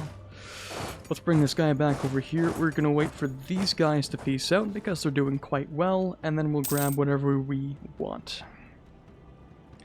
Paradox has the same issue Nintendo developed. Under people who see stuff from a business perspective, all things suck. Get someone who sees it from a developer and player perspective, everything is smooth sailing. Well, sort of, kind of. From a developer perspective, if you have to check back every single DLC and make sure that it's compatible with all the previous ones in any configuration, it'll look like it sucks to you as well, because it will. It's a lot of extra work, and continuing to support an old title, especially one with modular DLCs, becomes a chore. It becomes really difficult. We can also upgrade our dude here for 2,500. Yeah, no thanks. Not right now. Much rather not, thank you very much. Production? No, we're good. No taxation. Government? Just a little bit as a treat, maybe. And how are we doing on this? I can pick this up. And we're gonna pick up a little bit of exploration. You might wonder why, chat, especially the new people here. It's because there's a neat little colonial path for Korea that exists. So, yeah. We're playing Ante Bellum, by the way, if you're wondering. Iwata was a person who helped with the making of games for the NES, and everything kind of went good there for a while. And then I'm guessing there's more to that than that. I'm gonna just go ahead and sack this a little bit. I'm gonna have these guys stay here, actually. Good sack, and we're gonna go and sack this a little bit. And of course we can actually get started just a bit. Quest for the New World. Let's get started on some exploration. That will give me colonial range. Hey, and permaclaims on Taiwan, which no one has colonized. Big pog. Okay. Let's grab 3 of my trade ships. And let's send you off to the New World. I'm sorry, but you're going to Brazil. Iwata unfortunately passed and a business person took over. Oh yeah, wasn't Iwata like the guy who cut his own salary when the company was having hard times? You know, as far as business owners and CEOs go, that's pretty based. Okay, we're gonna go around and look at Alaska. Do we care about Alaska? Not really. But we can already pretty much explore everything.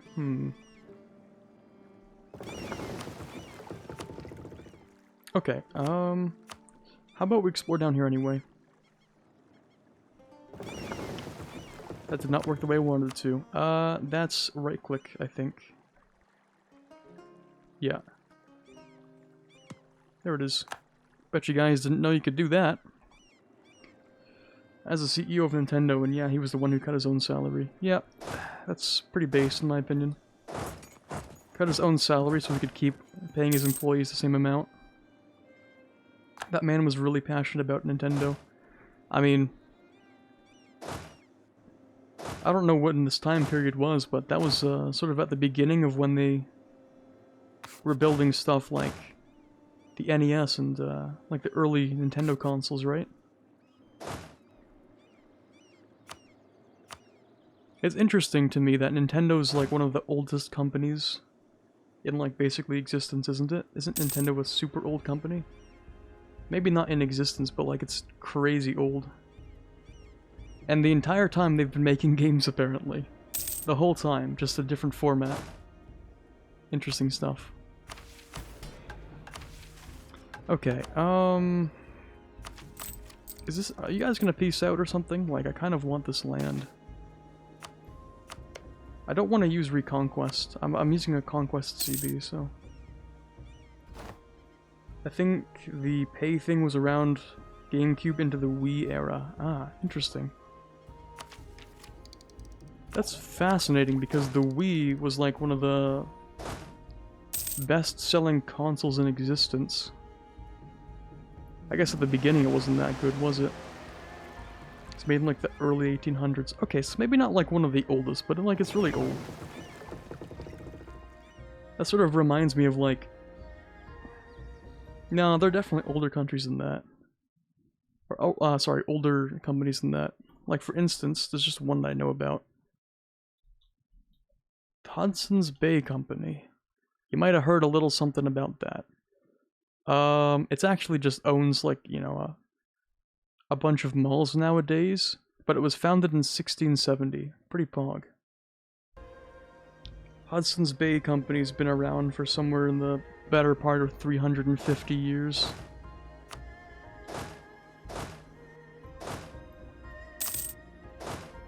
So yeah, I guess by the time standard, that's not really that old for Nintendo to be around for that long. But hey, still, they're making board games, now they're just making computer games and like console stuff, that's cool. How about we go and explore more up here? Cool. Is this one I know? Opens gold immediately to check. Hey, listen, I knew about it before I Googled, alright? That's gotta count for something. I just needed to know the exact year. I knew it was old, okay? I just needed to make sure. There was a company in Japan that lasted 1.4 thousand years and was the oldest company in the world. Oof. Wait, was? What happened? Is it gone?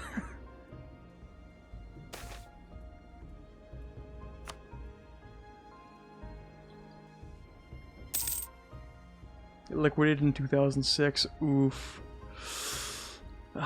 Imagine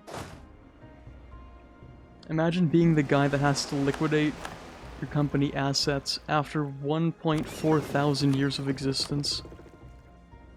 Unfortunate. Unlucky, to be honest. They didn't make board games, it was playing cards? It was a construction company. Oof. I mean, wait, how do you... I don't know. How do you have to liquidate your assets as a construction company? How do you... Do they just not need to construct anything anymore? Couldn't keep up, I guess. Maybe. I don't really need this, but that is nice yearly absolutism. Hey chat, should I become Emperor of China as Korea? Well, if I did that, I would still be creating a trade company out of all of China. It would just kind of be, it would kind of be rude, wouldn't it? Are you guys gonna peace out? Sorry, what is this? Zhao Yuan war over Chinese hegemony. Well, that's a new thing. Okay, cool, I guess. You know what I should do? Actually, I don't want to. But I could invade Ryukyu and get them out of the war with these guys. Actually, no, they're not even in that war. Yeah, I could actually just leave. In fact, they're not even allied. That's awkward. Cool. In that case... I could annex them for like 25 points. Would he be a good meme? And a few hundred years of debt would do it to you too. Okay, yeah. Alright, you know what? Yeah, I'm just gonna go ahead and, real quick, take all of Ryukyu. There's nothing left to really care. Oh, you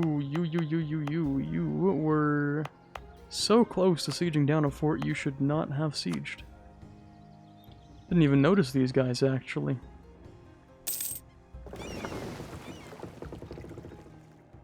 Alright, no peace? Really? Nothing? We're just gonna sit here and pretend like this isn't happening? Okay. Ah well, free land, yeah. Pretty much.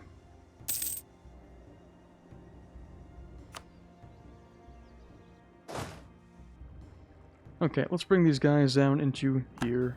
Easy win, because my subject's already there, blockading. Speaking of subject, I've sort of had this guy for a really long time. Like a really long time, and I haven't integrated them. Should probably do that. Aren't there a few hotels in Japan which are over 1,000 years old? I mean, yeah, I imagine there's a lot of architecture in many places that's well over 1,000 years old. I imagine a lot of religious structures are over 1,000 years old in many places. Isn't the... when was the Notre Dame constructed? Wasn't that in the 700s? That's been up for a while.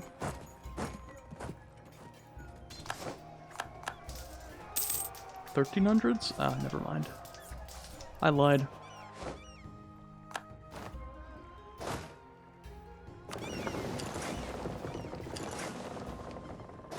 No, 1100s. Okay. If it were like 1163. Okay. If it were like 140 years in the future, I'd be right. Then it would be 1,000 years old. I was like almost right. Just a little too early, you know, just wait a little bit. The pyramids, yeah, that's true. The pyramids are a weird one though. Because like there's sort of a structure, but also... why? Like no one really uses the pyramids. They just sort of exist. Like what do you use the pyramids for? Tourism. No one wants to touch it because they're too afraid of breaking it. Stonehenge too, but that's not really a building, it's just like a... it's like an ancient shitpost.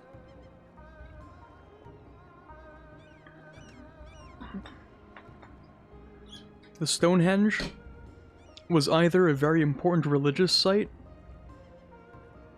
or it was a high-effort ancient shitpost. To be honest, it could have been either.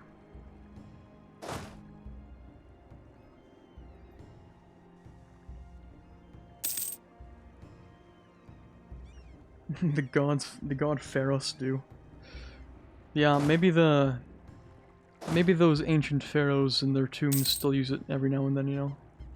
They pop out for fresh air every few years, but you know, they sort of live there. Let's see if I can bring these guys into there actually. Just check for the oldest companies. The list starts at 578 AD for still operating companies. Geez, that's a long time though. Then Newgrange, but it was built in 3600 BCE. The Stonehenge is just a feat to the Eastern Island heads.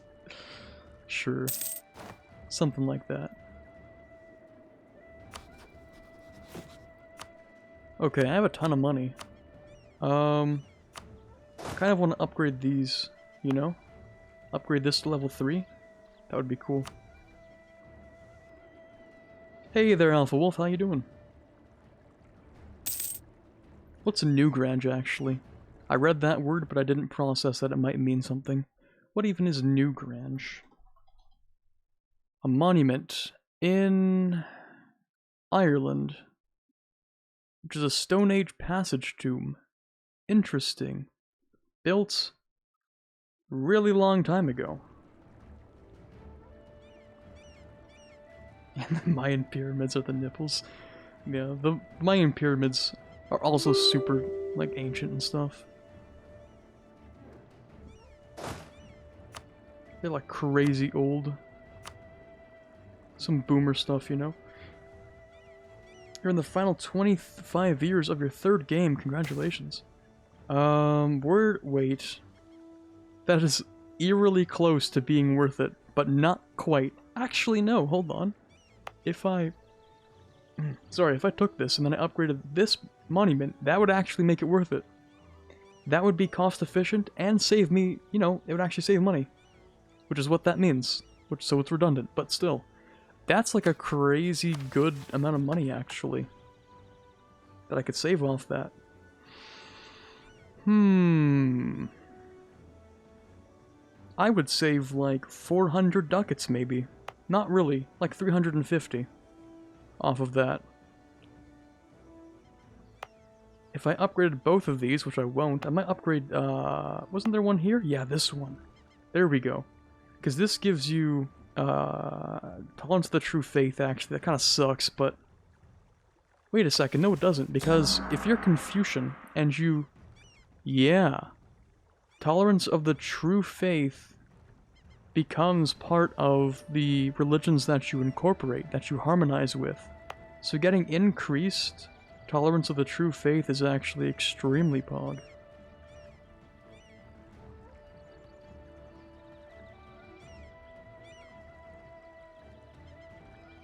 Reminder that the Oxford University is older than the Aztec Empire?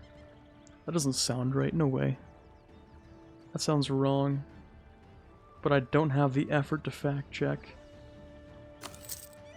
Okay, we're gonna upgrade the monument. Was that in a specific province, by the way? No, it isn't, okay. I kind of want to start with the one in our capital because that gives us governing cap as well. So I actually am gonna upgrade that.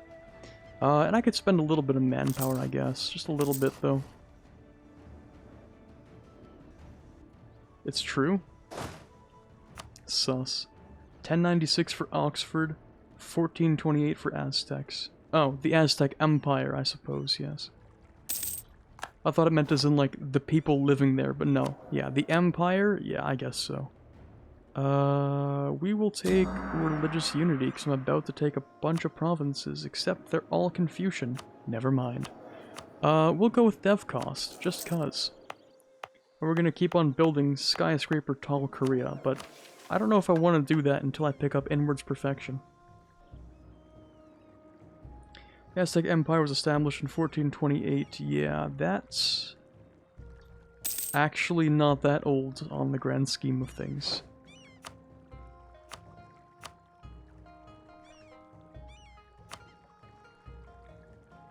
Okay, let's grab you. Thank you very much. Yeah, I can't actually concentrate that rip because Ryukyu is poor as fuck, darn. And then let's just send these guys back home.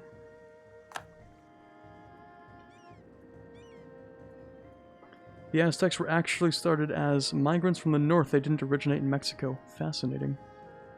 It couldn't have been that much further north though, right? Well, there's no reason it couldn't be, actually. For all I know, they could have started off in Nunavut or something. Okay, let's send you guys over to this side of the world. And I could take this, but I'm about to core. Well, considering humanity all migrated out of Africa. Okay, I don't need your logic here. Alright, Biologica, I don't need your facts and logic. Did you ever consider my feelings for a second here? Wasn't Stonehenge more like 10,000 years old? The pyramids should be younger than that.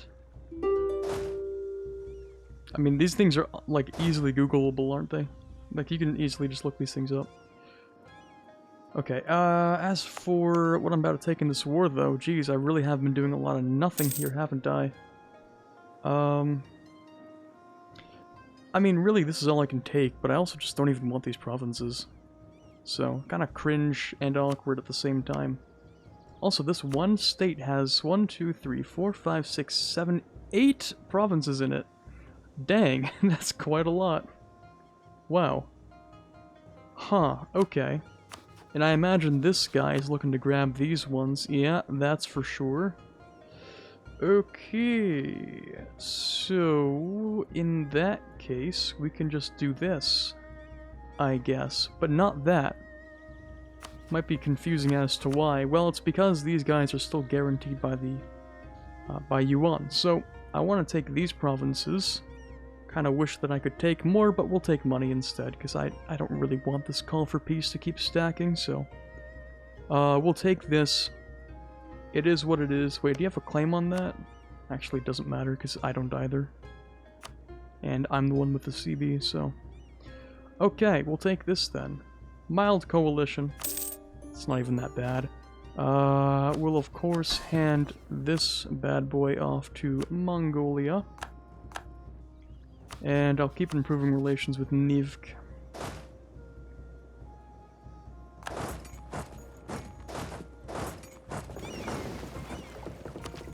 Okay, and of course we're just going to concentrate a little bit of this.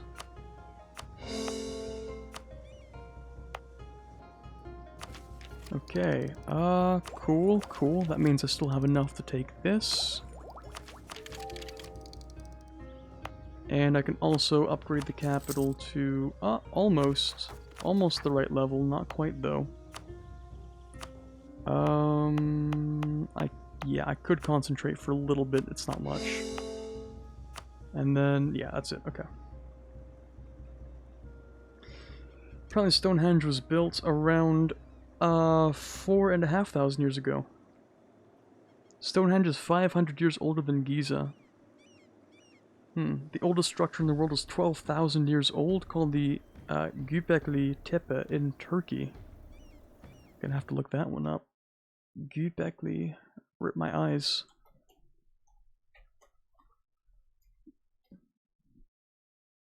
Göbekli Tepe. Known as Potbelly Hill.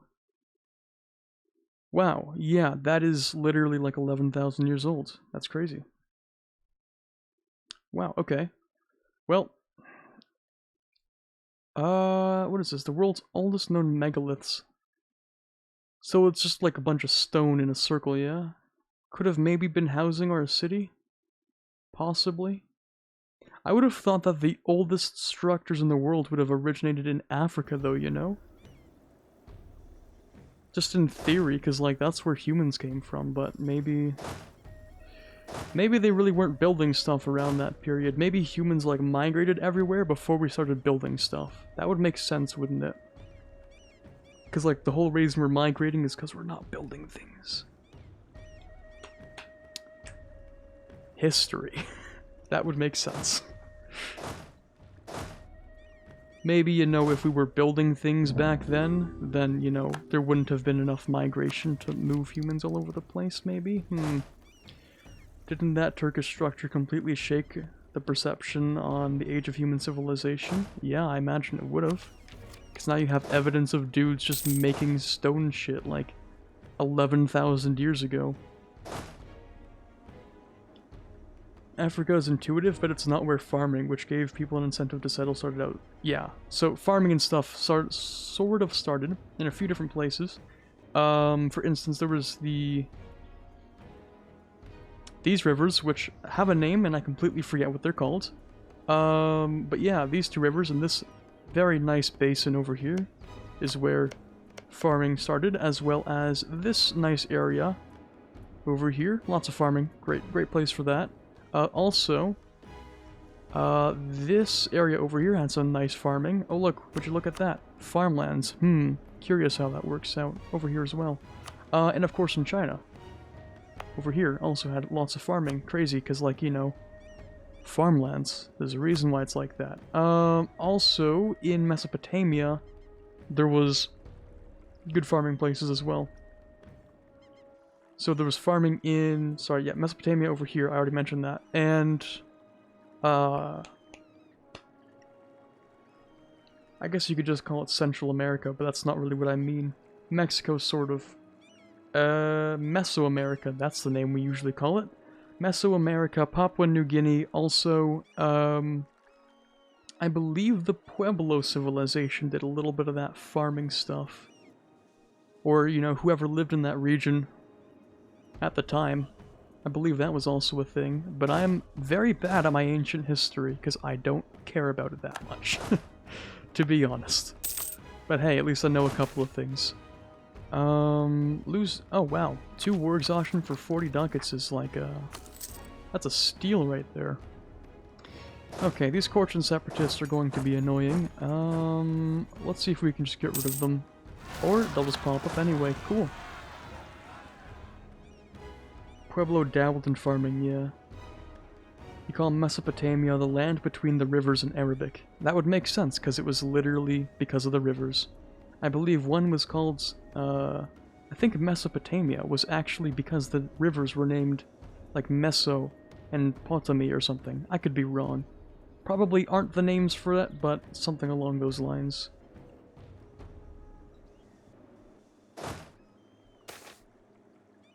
Let's grab a bit of it, yeah, a little bit of admin's cool. Oh, it's the Age of Reformation, and I've been using war taxes for the past 30 years. Don't look at that, chat. That was, oh wow, that was really bad. Yeah, I'm just gonna pretend that wasn't a thing.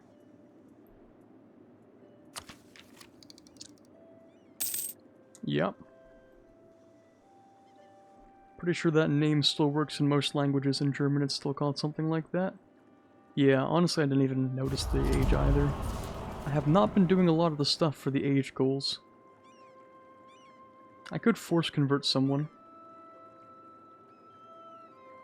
And there's no way I'm going to make a colonial empire. Not as Korea, it's just not going to work. Can you see any Protestants yet? Can I even see Europe? Nope, that's Venice. No, I don't see any. There's Romuva. Don't worry about that. Thank you for the follow, Mr. Chicken7822. Much appreciated. We can drop that real quick, and we can drop these as well. A drop. And now we can chill, because no one wants to kill us. Cool. What else could we do, though?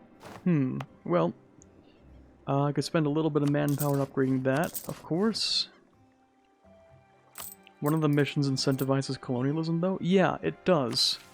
But there's no way I'm gonna end up grabbing 5 colonial nations. More likely, I'm gonna go and fill out the missions, which want me to go to Taiwan and the Philippines and the Moluccas and all that, you know? So we go to Taiwan first and colonize, and we go to the Moluccas and we colonize, and then we steal that, I guess, I don't know. And then we can also settle in Australia. That's not Australia. In fact, it doesn't even count Australia. Never mind. And then we just go and settle over here. And then we find California and Cascadia. And then we need to have 5 colonial nations. But that's probably not going to happen for a while.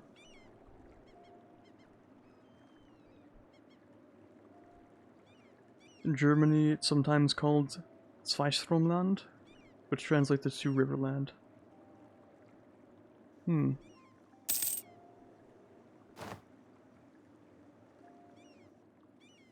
Okay, reform time. Right, we are not exactly ready to cut ourselves off just yet. I would like to take all of Japan before then. Administrative cadre? I don't even know what that word means. Thanks for the follow, Oaks 3. I don't know if that's supposed to be a 0 or an O in lead speak. Yearly corruption and cost of advisors with the ruler's culture. Hey, that's pretty spicy. But is it admin-free policy spicy? I don't know if it's that spicy.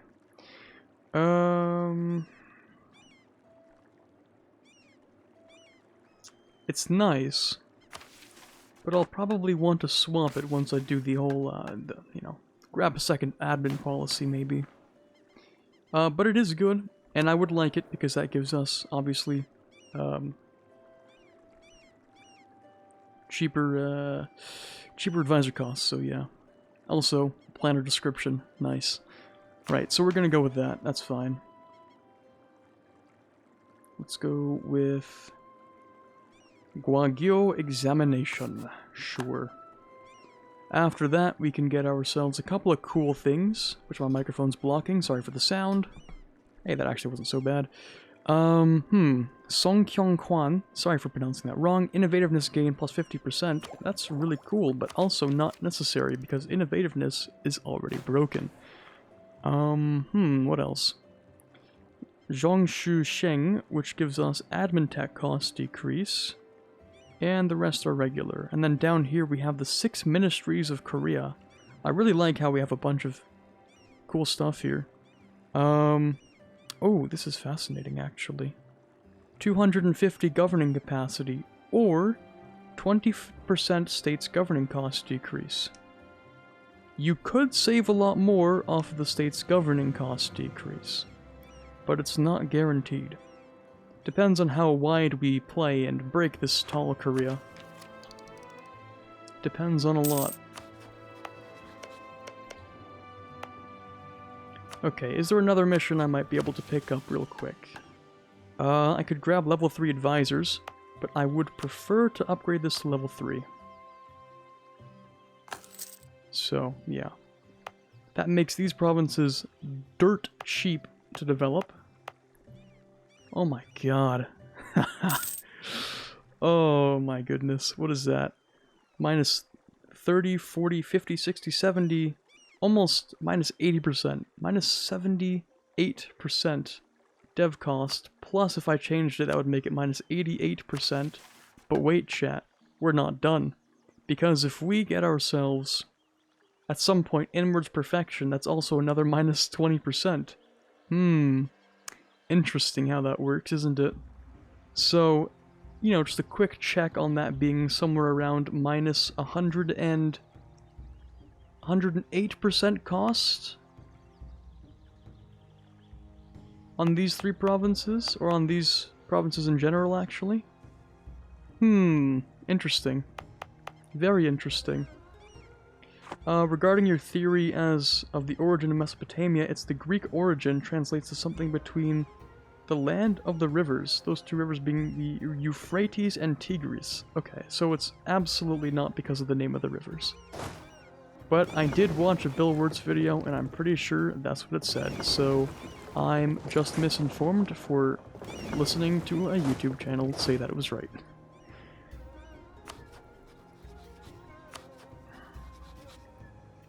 Okay, let's, I didn't give you anything, so no trust, but, let's influence you a little bit. Only 60 ducats, very cheap.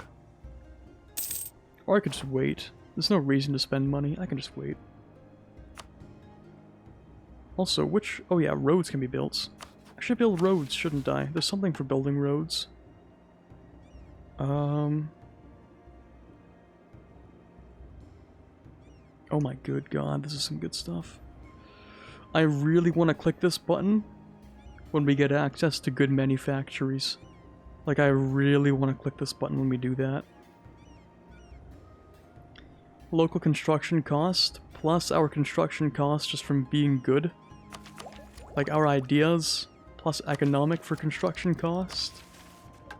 Ooh, that's really good. Harmonious nation, we've already done that. Oh, but we need more harmony. And then we get national unrest. It's whatever. Expand the Songkyungkwan to get ourselves a little bit of idea cost for 25 years. And the Hall of Worthies will get us reform progress for the rest of the game, very pog, plus innovativeness. These 2 are just for me to finish a problem that I have. And then this is... wow. Holy. National unrest -2 for the rest of the game. Plus Diplorep, which is really good. Can we annex Mongolia yet, or can we use them to expand? We can still use them to expand. They have a couple of cores that I'd like to grab from, maybe not Yuan, but these guys I imagine will probably steal this land, and then I'll steal it from them, and then I'll integrate. Spanish Square? No, that's expensive and not worth it. There's no reason to pick it up. Everyone around me is weaker than I am, and it's not like it's going to give me innovativeness, so there's no reason to pick it up. Does the reform progress modifier actually work? Yes, it should. I think this has been working for a while now. I'm pretty sure. It used to be broken and reversed, but I think it works now. I think so. Right, and then there are more people to attack still, like you guys. Oh wow, that's a lot of cores. We'll be back at some point for sure. 5 years for that. And we're pretty close to actually finishing this off, so we should attack this guy soon. Let's bring you guys into there. Actually, before we start this war, I'll just get things started. Well, I got things ready, I guess. Yeah, we'll take that, sure. What I might do with my mill, actually, is just dev a little bit. Or grab professionalism. Technically, before I dev, I should wait. I should wait for inward perfection before we dev. Technically. We'll just grab a little bit of professionalism then.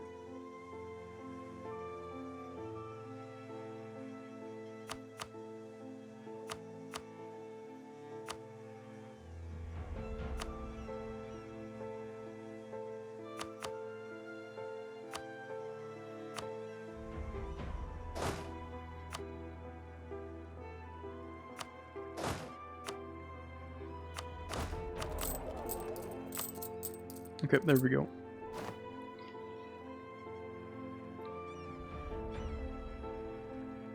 Remember Flurry complaining very recently on the most recent patch? Yeah, wait, on the most recent patch. Ooh. Okay. Does anyone have like a clip of that or anything that I could watch? Because the way I see it, it looks like it's working, but I'm also very close to the average. Like I'm only at 62% local autonomy at average, so I'm close to 50%, so I don't exactly know what I'm supposed to be at even. If we're getting 0.51 a month, then we are getting roughly, what is that, like 6 a year kind of? We can say that. Thanks for the follow, Stinky Wet Okay. Cool username, dude. We're gonna get ourselves 6 per year, and that means that it's 12 times...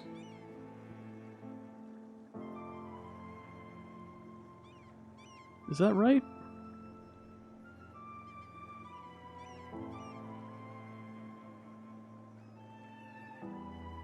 Oh god, it's time for me to use math. Oh, unfortunate. Okay, so the formula is 100 plus 62.87%, which I'm assuming means that the 100 is a percent. So we're actually looking at 1.62, let's say 9, I guess. 1.629 times 12 per year. Is that even right? Oh, it's 1,000 per year divided by that. Okay, right. So 1,000 divided by... So what is that? 1.6... Was that 629? Oh my god. Numbers. 1.629. Yeah, okay, so that's as in percentage. Or is it 100? Oh god. No, it's probably going to be the actual 100, so not a percentage. So it's 162.9. Okay, I see. So 162.9. Okay. 162.9 times 12, or yeah, times 12. We have that number. And then we get, what's that number? 1,000 divided by this number, which is 1954.8 divided by 1954.8, and we get exactly our number. So this seems to be correct. Now, if our autonomy is higher, then that increases our denominator, which means that the number should decrease, which means it's not reversed. At least it shouldn't be, because this number's correct. So if we increase our autonomy, average, then that will decrease the number that we get per year. This seems to be working. Math-wise. You're currently getting slightly more than 50 per year. If it's getting 0.51 a month, we should get 6 per year. And that seems to be consistent, because if we were getting 50 a year...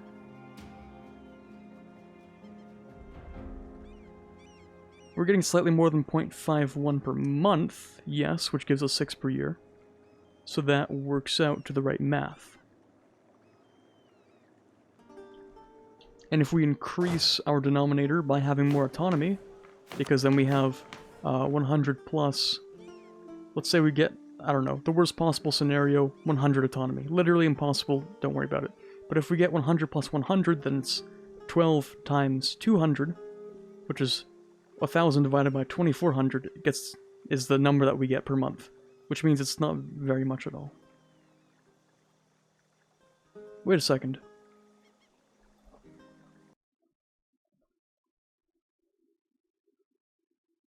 I think the tooltip's wrong. It says the formula for calculating this is... Yeah, they shouldn't have put it in like 1,000 per year divided by... Oh, no, that's fine, actually. The reason why it's multiplied by 12 was just to make it so that it's divided by 12 months. Okay, yeah, never mind. This is correct. This is fine. This number seems to work out. This number seems fine. It seems like it's exactly what it's supposed to be. So I don't know if anyone has a clip of someone who might be more knowledgeable than me complaining about it not working, but to me at least it seems like it's perfectly okay. Doesn't seem like there's any problem. Okay, and once this guy takes the stuff in Kanto over here... Oh! You don't even get claims on the southern stuff because you're the Shogun. You started as the Shogun, you don't get claims on this stuff. Ah, you had to make my life that much more difficult, didn't you?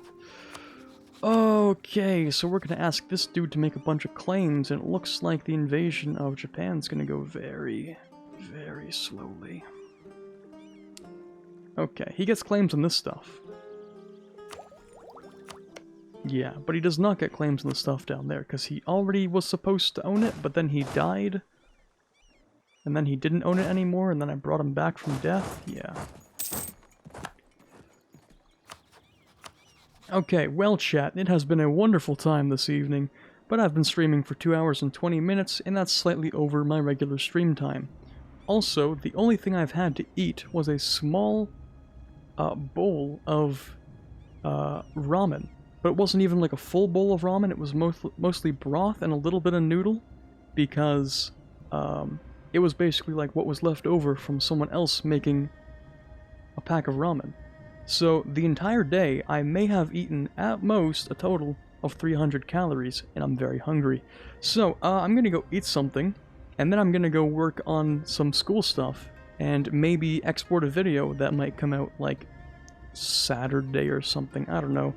But thank you guys for the stream. There might be someone to raid. If not, then we get more people to see my very cool, totally made myself end screen. Let's see. I mean, it's late on a Tuesday. Who's even... Yeah, there really isn't anyone. Okay, I will see you guys on Saturday, by the way. For those of you who are new here and stuck around, I know, crazy how that might exist, but we're actually not going to keep playing right now. We're going to come back on Saturday. The stream schedule is sort of kind of down there, but it's really bad. It literally just says Tuesday, Wednesday, Friday, 5:30 p.m. Eastern Standard Time, and Saturday, Sunday is 10 a.m. Eastern Standard Time. So if you guys want to catch me, that will be next on Friday at 5:30 p.m. Eastern Standard. And until then, have a wonderful end of your days. Don't forget to follow if you like what you see here. Also follow my Twitter, by the way, because I make good memes. I make really good memes on Twitter. Alright, I promise you there will be a high or medium quality shitpost on Twitter coming in the next few days, okay? I promise you. It's a Quarbit guarantee. Anyways, I will see you guys next time. And see you later.